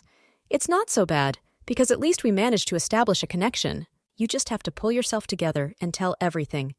She can't stand it anymore, and she needs to solve this somehow. Young people start talking at the same moment. The man asks about his beloved's well-being, while the blonde voices her desire to talk about something. There is no stuttering, but the servants, standing only 2 meters from the sofa, are quite in the way. They seem to be deliberately trying to eavesdrop on the conversation. Rennie's face is distorted by a strange grimace of thoughtfulness. Lately, my husband has been very worried about his health, as if she was made of sand and is about to fall apart. It is difficult to understand what is the reason for this behavior. We need to find out, but at this stage, the conversation should be about a completely different topic. Remembering her first attempt to ask for a divorce, the young lady thinks about the strangeness of the Duke's behavior that evening. Perhaps the girl is just fooling herself, but judging by the reaction of the servants standing behind, this is not all false, and Cass really cares too much about her. Trying to remain calm, the beauty asks one more question. Perhaps there will be such a privilege, and two men will leave the hall. Without even allowing him to finish, the guy abruptly cuts off his wife. According to him, this is impossible, which means both young men will remain in the room. Keeping calm becomes much more difficult from time to time. Exhaling air through her mouth, the heroine asks what the reason is. The answer does not take long to arrive. They have a duty and are responsible for the safety of the Duchess. If even one hair falls from Urania's head, they will answer for it with their lives. Without lingering for another minute, Euclid apologizes, saying that time is coming to an end and it's time for him to go, but before leaving, he asks to take care of himself. I don't want to admit it, but the conversation turned out to be quite strange. The eyes widen while the guys behind are literally crying with frustration. A strange feeling comes over your head. It is impossible to understand what exactly it brings, but it is absolutely impossible to refuse it. Morning has long visited the palace, bringing with it the sun, which brightly illuminates the beautiful garden. The snacks on the table only complete the picture. Urania tries not to talk to anyone. She needs to think about everything that's happening and maybe adjust her plan a little. The girls behind them crowded together, asking the most obvious questions. They wonder if the lady likes the tea or the dress. You can easily do without such things. A funny thing is happening. The attitude of those who only recently mocked the poor woman has changed so dramatically. Ophelia literally came out of the ground. She goes a little deeper into the hall, asking if she was called. A joyful smile lights up the Duchess's face, and everything around her too. Exclaiming the maid's name, the girl sincerely rejoices at this outcome of events. Rising from her seat, the blonde straightens up and then orders everyone to leave. The only ones allowed to stay are Lena and Ophelia. Surely rumors will soon spread that the Duchess is kicking out all the servants, except for two incomprehensible people. It's not the most important thing, and it won't hurt at all, but it will become obvious that Rennie only trusts certain people. Trying to keep the conversation going, the beauty asks about the maid's child. There is no need to hide the fact that she really is not indifferent to their fate. Bowing and closing her eyes, the brunette thanks, saying that everything is fine. All this might not have happened, but it turned out for the best. The girl did not want much, because all she wanted was the trust of the servants in this estate. No one else bullied her, but no one trusted her either. Loyalty should be an absolute character trait, so much so that serving the master should be the goal of one's whole life. Unexpected words escape Euclid's lips. Ophelia is put in charge of all the maids in the castle. Trying to object, the maid does not understand how this will happen, and how she can even dare to do such things. This isn't exactly a good thing. The best move is to take it weakly. The beauty, closing her eyes, says that this is her personal assignment. The work is not too difficult, but is it too much for a brunette? When the girl could not speak or see, everything was different. Now she is a nominal duchess and has the right to make her own decisions. The interlocutor's fist slowly clenches. The hand has not yet turned red, but the mood shows clear determination. Furrowing her brows, Ophelia almost screams. The mistress can count on her. She will have to perform her duties in the best possible way. Rejoicing at her such quick success, the blonde does not understand how she managed it. In the future, she really hopes for the help of her ally. If someone disagrees with this decision, the girl has the right to punish him. The mistress's orders cannot be appealed, so be it. The heat from the scorching sun continues. I can't believe that there is at least some air around. Carefully bringing the cup to her lips, the girl notices that the drink is warm. Lena really cares too much about her mistress. If you think about it this way, it's still good. There is no choice anyway, so the Duchess starts drinking from a mug. This is no longer entirely funny and pleasing, but my hands are shaking, as if a tremor is starting. At any moment there is a risk of dropping the cup. Looking at her palm, the girl realizes that the symptoms are getting worse. You urgently need to attend the party and find a doctor. We need to heal completely before Cassius finds out about anything. I clearly didn't want to think about the consequences for the 100th time that day. The party will take place today, and the doctor will definitely be there. Said promised to do everything in the best possible way. The same royal carriage rushes along the path. someone's confused voice clarifies whether everything will definitely be fine, while the mistress assures Lena that she has nothing to be afraid of. The woman is dressed as a man, but she is very worried, and it is noticeable. She doesn't think at all about if she is suddenly discovered, because it will be much worse if everything is reported to the Duke. The lady continues to try to calm her companion. If no one reports anything, then he won't find out, and the whole path is absolutely free. Memories are carried back to a few days ago, when sitting on an armchair, the beauty read Giles stories about servants who are important assistants to the demon of war. Running up to the girl, the man shouts something, pulling out the notebook and trying to explain himself as quickly as possible. Urania behaved quite normally, trying not to react, but at the same time subduing the butler with just blackmail. Trying to play as good a fairy from Wonderland as possible, the lady promised that in exchange for help, she would not tell anyone about books of an erotic nature. Almost through tears, the guy agrees to anything, so long as no one finds out about what he does in his free time. A sparsely populated outskirts of the capital, one of the most abandoned places. Not many people decide to do everything in the best possible way and get there. You shouldn't come to the party in the Duke's carriage, which is why Sade found the necessary and affordable carriage. The couple reached their destination quite quickly, as it did not take more than 15 minutes. Thoughts switched to the magical portal, but then the servants and Cassius appeared in the distance. The man is busy with something and does not pay much attention to the girl who has just arrived in a carriage. However, not even a minute passes before the young man's eyes enlarge and become more like pennies. He didn't expect such a surprise. The rhinestone takes possession of the heroine's mind, and the brain quickly begins to work, looking for an excuse. It is completely unclear where Cass is here from. The young man's face literally turned purple with anger. He couldn't believe that all this was now happening to him and no one else. You just need to calm down and pull yourself together. A good plan has already been found in case of such an unexpected meeting. Nothing comes of it, as the menacing look immediately makes you forget about everything in the world. Lifting the hem of her dress, the beauty decides to climb back into the carriage. Before she can even step one foot inside, a voice from behind calls out to her. The Duke's question is, "So, what is the lady doing in the capital?" The man, like a panther in no time, finds himself very close to his wife. He needs answers, and preferably quickly. Unable to bear such a distance, the girl tries to back away. This is too close and unbearably strange. The first words come out of your mouth, and this is the simplest reason.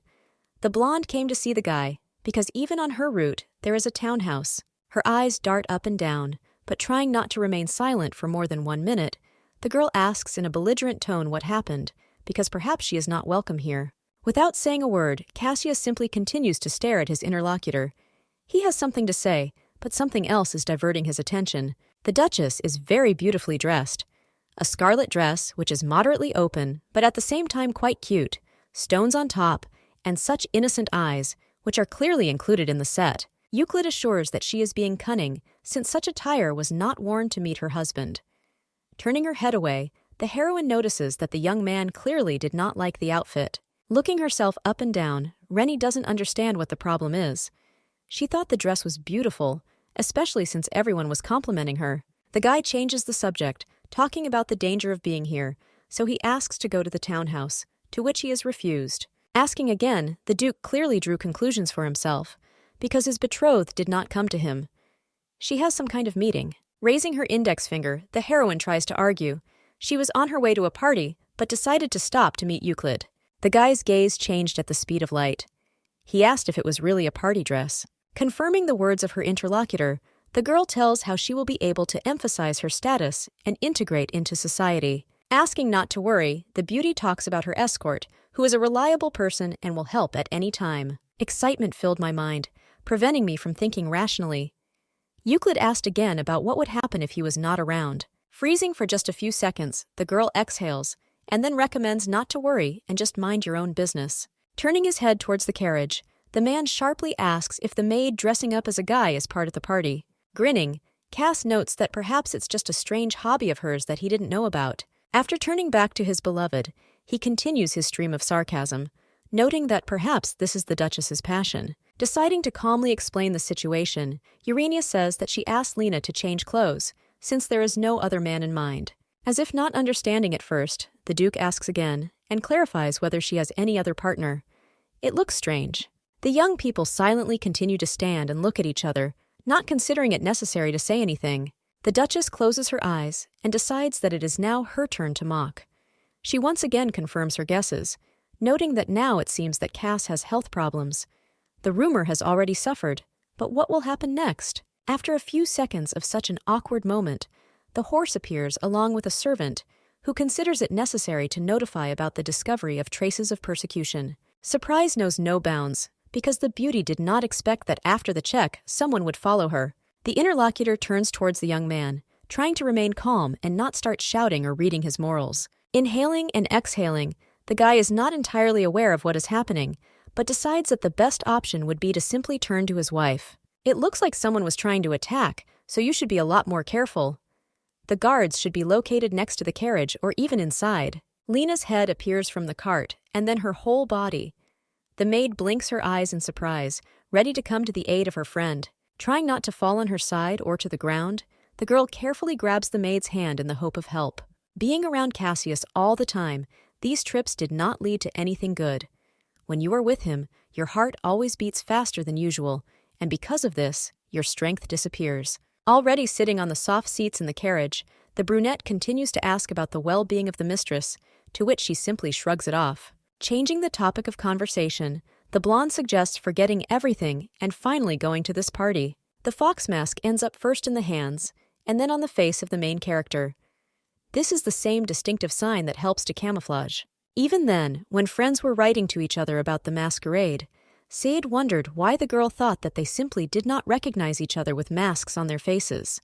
Rennie shouldn't talk nonsense, because a friend will recognize an acquaintance even if the face is completely under the mask, and this will be one of the easiest tasks. It is worth thinking and remembering about the outstanding hair color. This shade affects only 1 in 10,000 inhabitants of the Empire. Sometimes even the patience of the all-forgiving Urania runs out. You need to overcome yourself and finish reading the message. Callisto, although sometimes, still wanted to stop his eternal bullying. Even this time he fell silent, now talking seriously about solving the problem. For peace of mind, the beauty should wear a white fox mask, while Callisto will be wearing a black cat mask.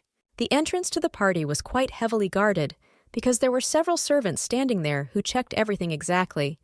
The blonde asks to see the invitation. In order not to create personal problems and delays in the queue, the Duchess hands a piece of paper into the hands of the inspector. If you present this invitation, no one will check your identity and you will be able to enter immediately. Not even a few minutes have passed before the fox in a graceful finger and her humble servant appear on the threshold. They clearly don't know where to start or what to take on. Literally blurring with worry, Lena says that she is very afraid of somehow slipping up and ruining everything. She then ordered not to worry, but in the end, she herself is nervous, so much so that she will soon begin to shake all over. I had never attended an event of this magnitude before. The girl managed to make her debut only when Elika, taking her hand, took her away and left her to do her own thing at that event. All their lives, father and mother tried to do everything to attract attention. Social life is one of the most important points. Even at the banquet held in honor of the wedding, all the glory went to the younger ones, and all because Urania did not know how to communicate with people at all. Considering all these details, it's still strange how the girls agreed to come here. The only hope that remains is that everything will go well. Without thinking twice, the friends enter the hall through the open doors. I can't believe that they are finally there, so it's worth taking another look around. Trying not to show it, the mistress tries to smile, even if the smile comes out rather nervous and constrained. A little embarrassed, the blonde asks not to open her mouth in the presence of others, because it will be better. They assured Lena that everything was fine, only to drag her here. An unexpected question came from the brunette.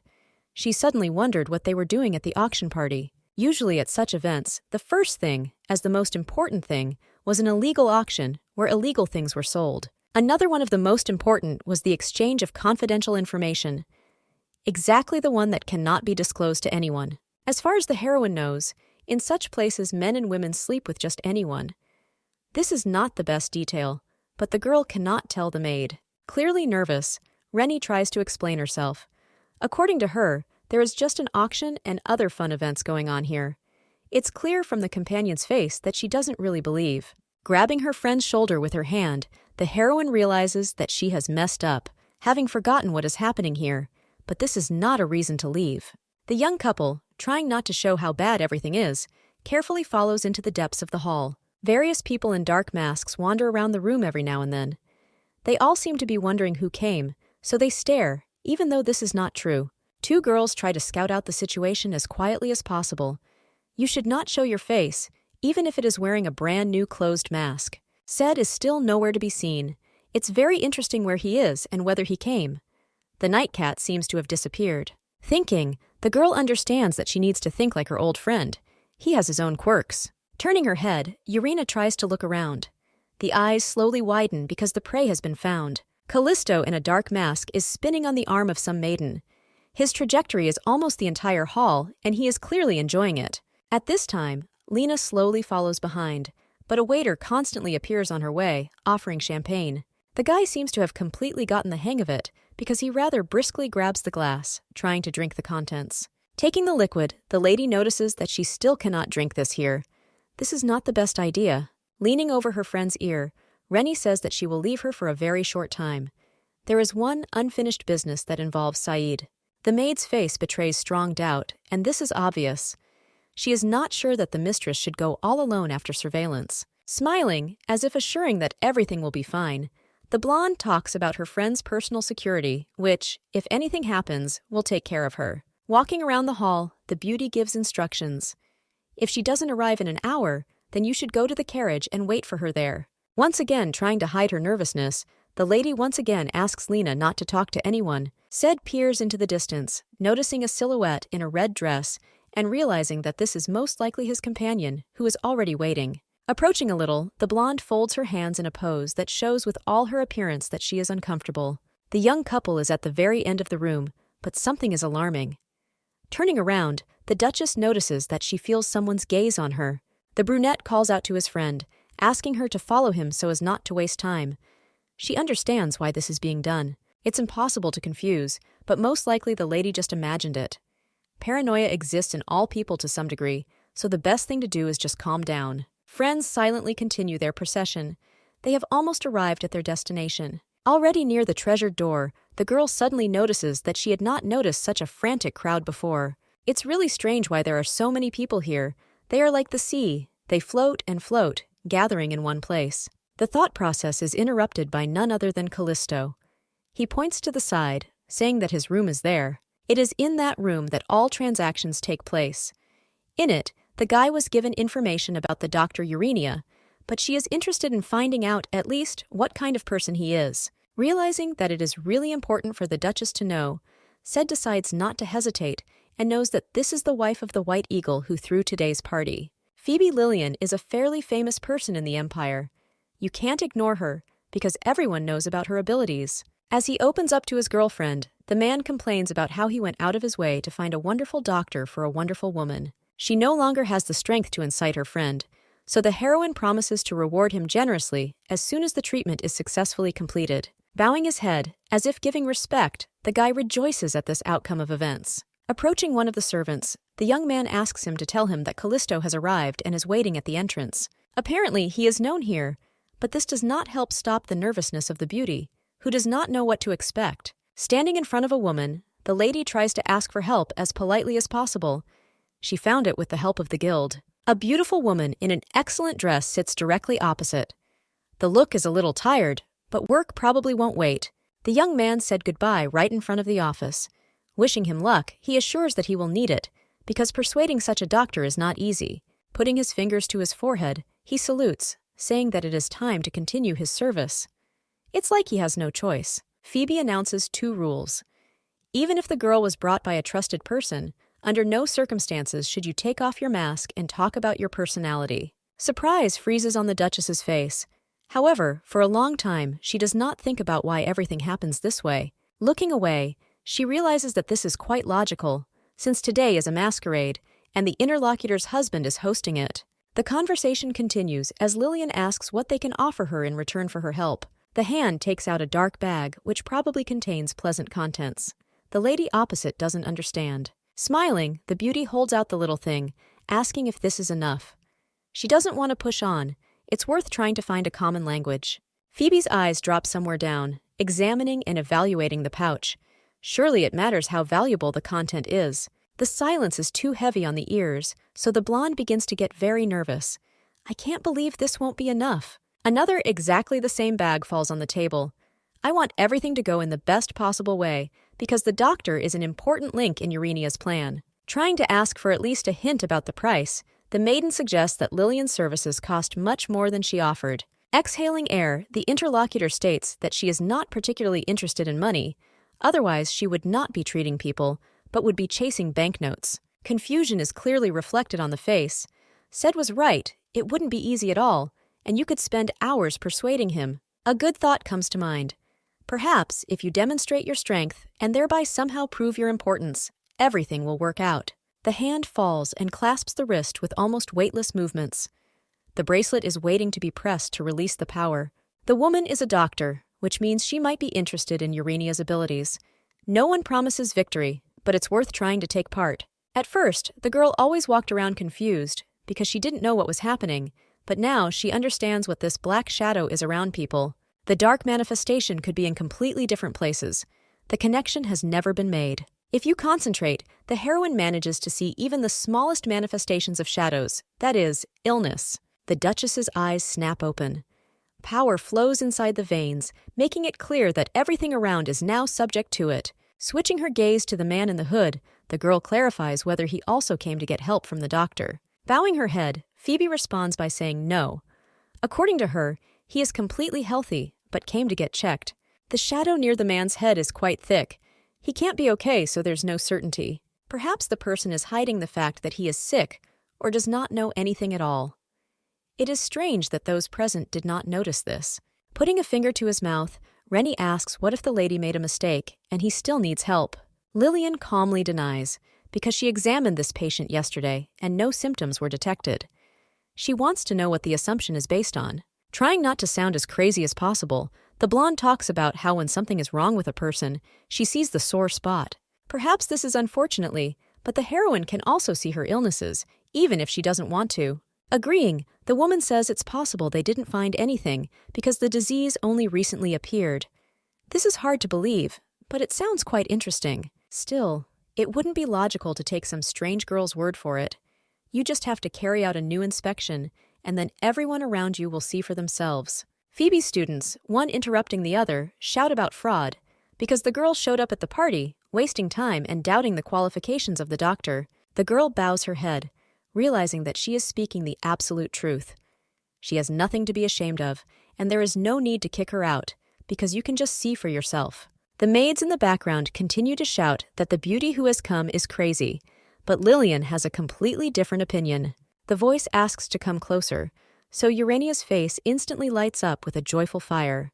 The hands still take the bag and place it in the doctor's palm. She should accept at least a partial payment. Smiling, the interlocutor declares that she will accept the gold, at least as a sign that she has done a good job. It's incredible, but it looks like the most difficult person on earth just agreed to a deal, and now everything will be fine. Bending over the mistress's ear, the fox knows the location of the pain, somewhere on the back of the head and next to the ear. And apparently, everything is quite serious. Switching her gaze, the woman clarifies, asking again whether the person is ready to bear responsibility if she makes a mistake. Rennie has no problem agreeing. She is ready because she is absolutely confident in her abilities. It won't be difficult for Phoebe to figure out whether the Duchess is telling the truth or not, but if she is, she's simply talking about the help she really needs. Lillian has no choice but to nod silently.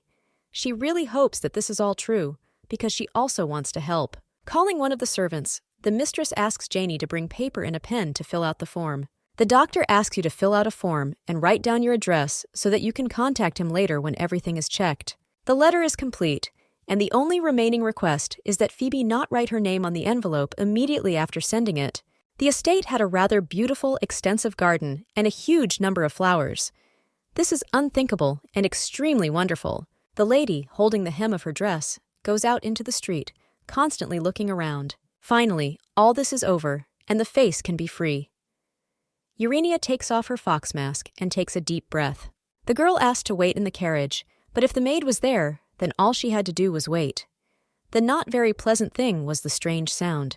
A strange cart, covered with thick fabric, stands just a few meters away. The sounds don't stop, and it's starting to get a little scary. The heroine's face literally stretches out of fear. My shoulders begin to shake a little, because everything that is happening will not subside. Trying to remain calm, she seems to be asking herself what is going on there.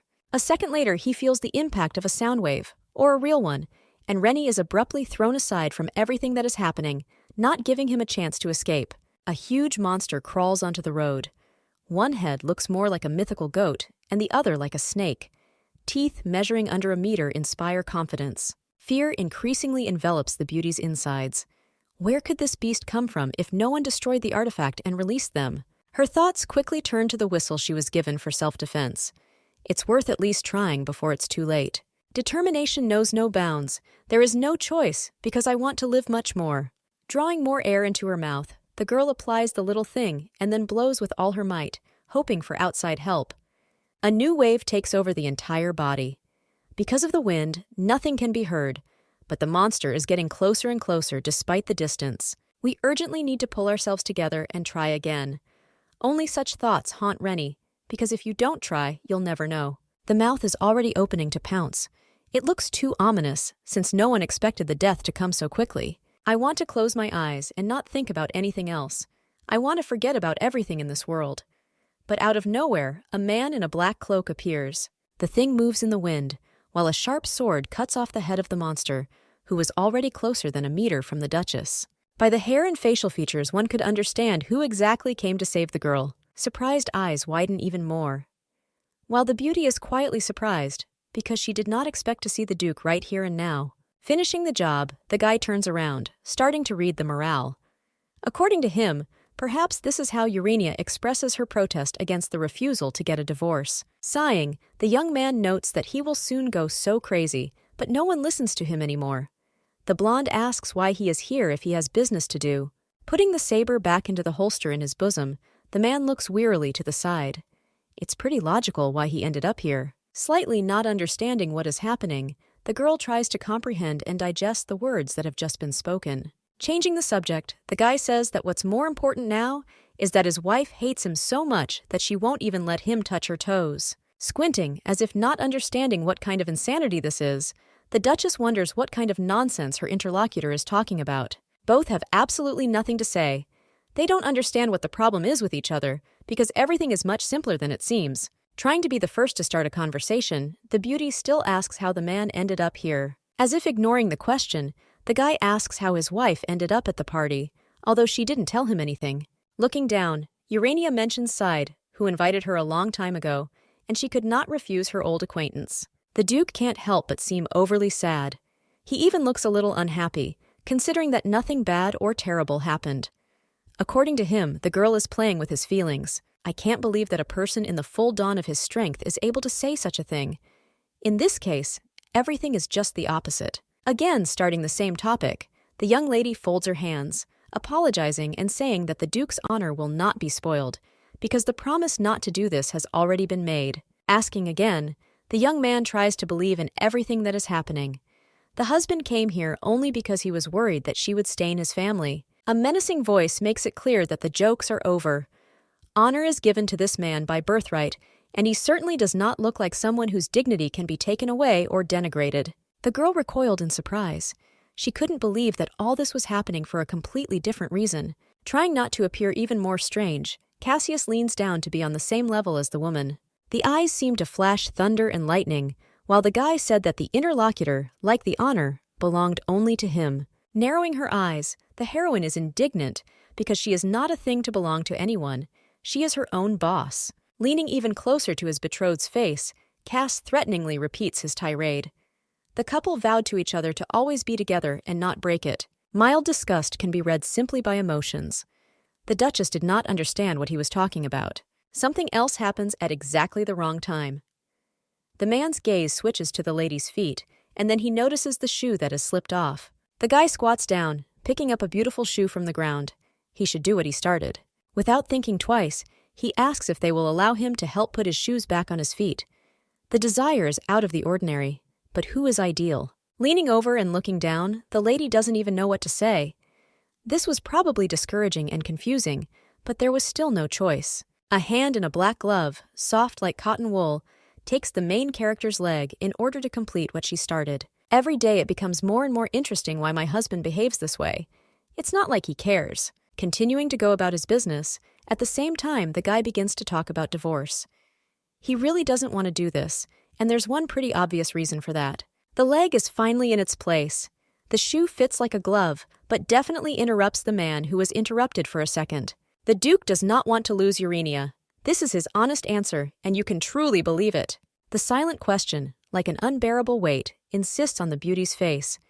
She expected anything, but certainly not such an outcome. Kneeling down and putting his hand to his chest, Cassius asks to let him be hers, even if she cannot or does not want to belong only to him, the man who kneels in front of her so that she believes his intentions. All the moments when it seemed that Euclid strongly hated his wife burst into memories like a whirlwind. He did not allow her to leave the bedroom for safety. I tried to prevent divorce or simply improve my attitude towards myself. Does this really mean that Cass does not hate the Duchess and only wishes the best for her? The disgusting thing was not to the extent that was expected, because everything was completely different. Continuing to kneel, the man asks him to stop thinking about divorce.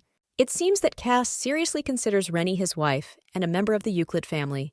He doesn't care what she thinks, because it's the honest truth. The Duke stretches out his hands, trying to somehow change everything around him. Even if it is not strong, it does work. It is difficult to believe in the sincerity of the words, since the man probably wants to make her his property.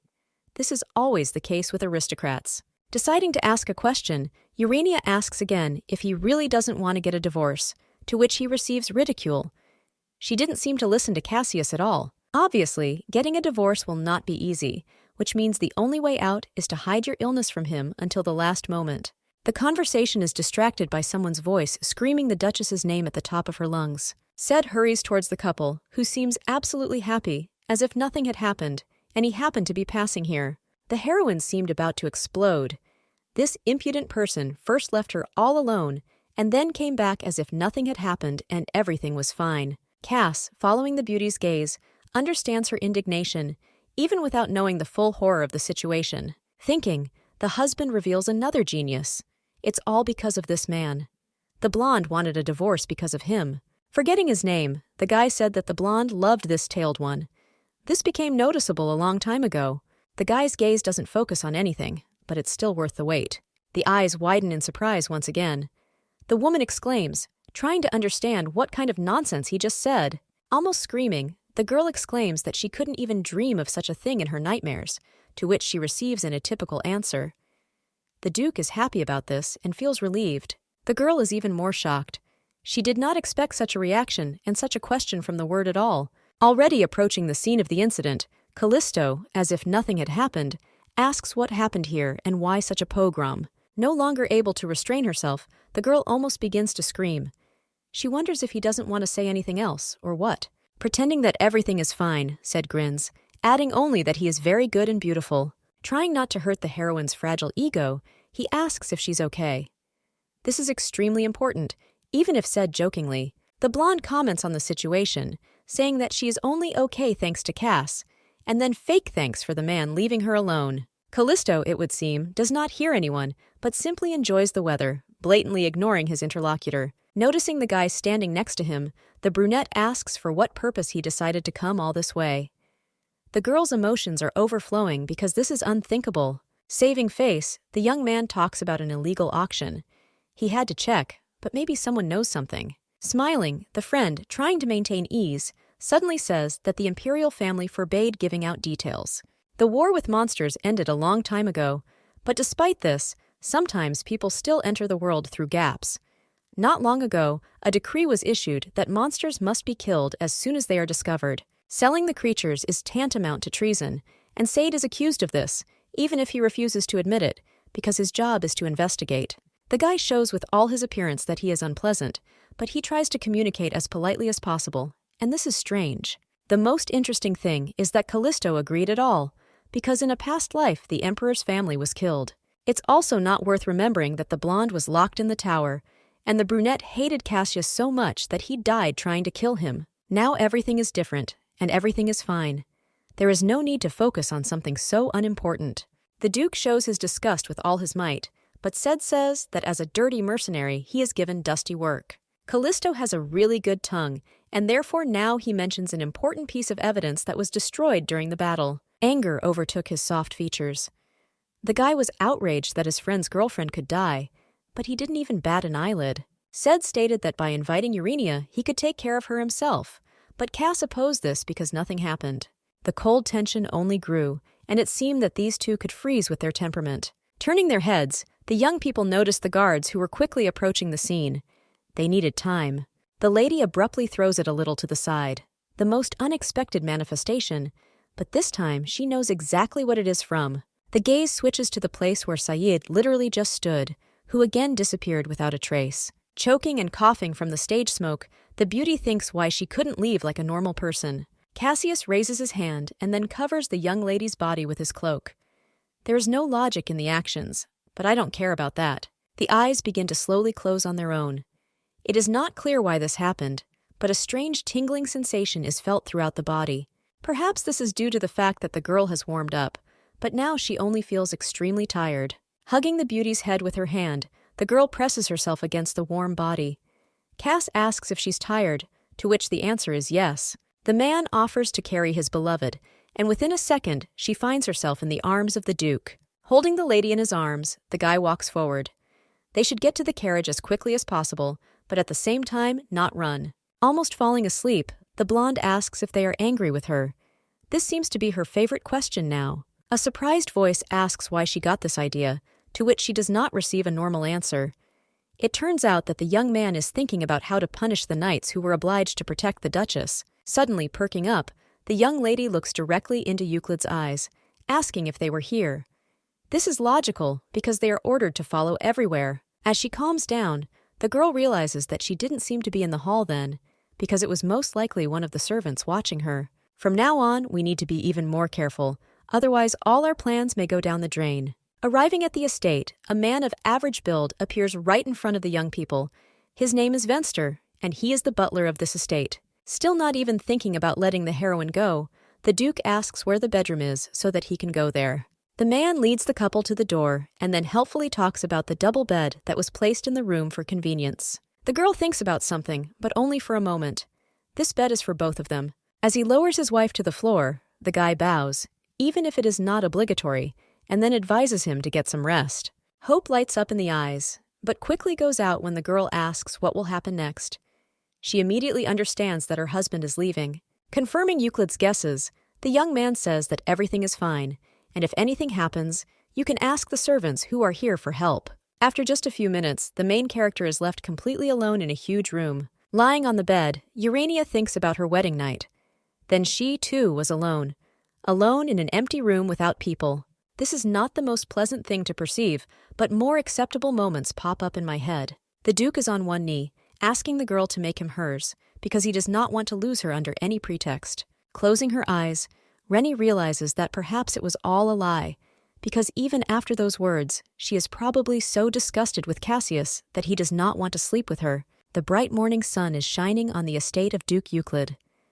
No one has the right to cancel this or spoil the mood. On the table in front of the lady, there's a small bath of water for morning washing. The maid brought it. Wiping her face, the lady apologizes for not allowing her to rest because she can only trust Lena, to which she receives objections. According to her companion, everything is fine, and this is her duty. The maid's eyes were literally black due to lack of sleep and tears. This could not please, or at least somehow soften the situation. Yesterday, after everything that happened, Lena came running, apologizing and not stopping crying. She was very sorry. It turned out that when the girl was waiting for the mistress, she was surrounded by strange girls who did not give any way to the poor lady. Squinting a little, the Duchess thinks about giving the maid a vacation. She didn't even think that she would turn out to be such an attractive guy. The notification came, and then a huge box was brought into the room. The Duke deigned to send a gift for his wife. Sighing in surprise, the beauty asked if it was definitely addressed to her, while a friend nearby advised her to quickly put on an outfit. Smiling, the hostess agrees, but only because she is so sincerely asked, and not because this gift is from her betrothed. A dress made of dark corduroy, as if poured into it, lies on the skin in soft layers, allowing you to breathe deeply. It's just wonderful. Adjusting the hem, the woman does not quite understand the essence of everything that is happening, but the attire is truly wonderful. It is worthy of praise. Looking at her reflection in the mirror, the Duchess once again raises her eyebrow in surprise. Cassius likes this. Compliments from all the maids in the room pour in like an endless river. The Duke is bound to fall in love as soon as he sees his mistress in this dress. Lena looks proud, while the rest of the maidens still can't get away from Urania. This is the real beauty power of a lady. Thinking about everything that is happening, the beauty notices that it is the first time she has seen such an unusual reaction. The card will fall on the other side, and since the blonde has been reborn, perhaps she will be able to become worthy of being respected by the servants. Things began to change little by little, and it was undeniable that these events were not bad at all. It gives pleasure to treat oneself this way. The single most important responsibility right now is making to-do lists. Since the maiden is the Duke's wife, it means she needs to get down to business. Sitting at the table, the heroine is sorting through some pieces of paper. She has a lot of free time, so it's worth checking out some documentation. The servants here always relied only on the orders of Cass, but in his absence, no one knew what to do or what was worth doing. This is extremely sad, because on top of all this, there is neither a head butler nor a head maid in the house. There is nothing surprising here. The young couple did not appoint anyone here, and the servants completely rely on them. Calling the man over, the lady asks his opinion. She needs at least 3 candidates for the positions of butler and maid. Venster remained calm until Urania announced that after this, all servants would have to cast their vote. He exclaims, not believing that the mistress wants to leave the choice to the servants. The young maiden only smiles from the corner of her mouth. The heroine assures that she would gladly do it herself, but she doesn't know anything about it, which means it would be right to do it differently. The servants themselves will have the right to choose the one who appeals to them most. There is no choice, and so be it. The guy doesn't even dare to blink, continuing to stare out the window. He likes this kind of order, but no one knows how it will end. Clasping her hands, the girl gives the butler another smile, when he unquestioningly agrees to carry out the order. Several hours had already passed since the girl began her attempts to sort out the papers. It really is extremely tiring. The servant knocks on the door, and then enters with a tray in his hands. He notifies the lady about the letter, which is addressed specifically to her. Opening the letter, it turns out that it was sent by Madame Phoebe. At the entrance to the White Eagle, all you have to do is say your name, and she will be let through. Surprise, but at the same time joy envelops the blonde's consciousness. I can't believe Lillian invites her to prescribe treatment. Lighting one of the candles, the lady burns the paper so that there is no evidence.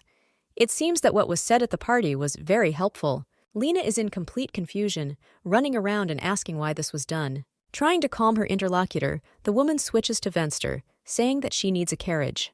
Very soon there will be a road to another estate. The White Eagle estate is called that way, probably because of the snow-white interior. Even the floors are polished to a high shine in a beautiful color. The mistress and the maid go inside, looking around, as if trying to understand what exactly is happening here and where to look for the right person. A butler materializes near the entrance and asks what brought the Duchess here. Madame Phoebe invited her. Realizing that these are guests who have been waiting for several hours, the girl offers to follow her to get to the right place. Turning to Lena, the lady asks to wait for her here, and all questions about security are refused, since it is definitely absolutely clean here. A beauty in a hat walks around the estate, waiting to meet the doctor. You can feel the excitement, but this is only because everything will finally be resolved. Approaching the desired door, the lady appears in all her glory. Only 5 minutes had passed since her arrival.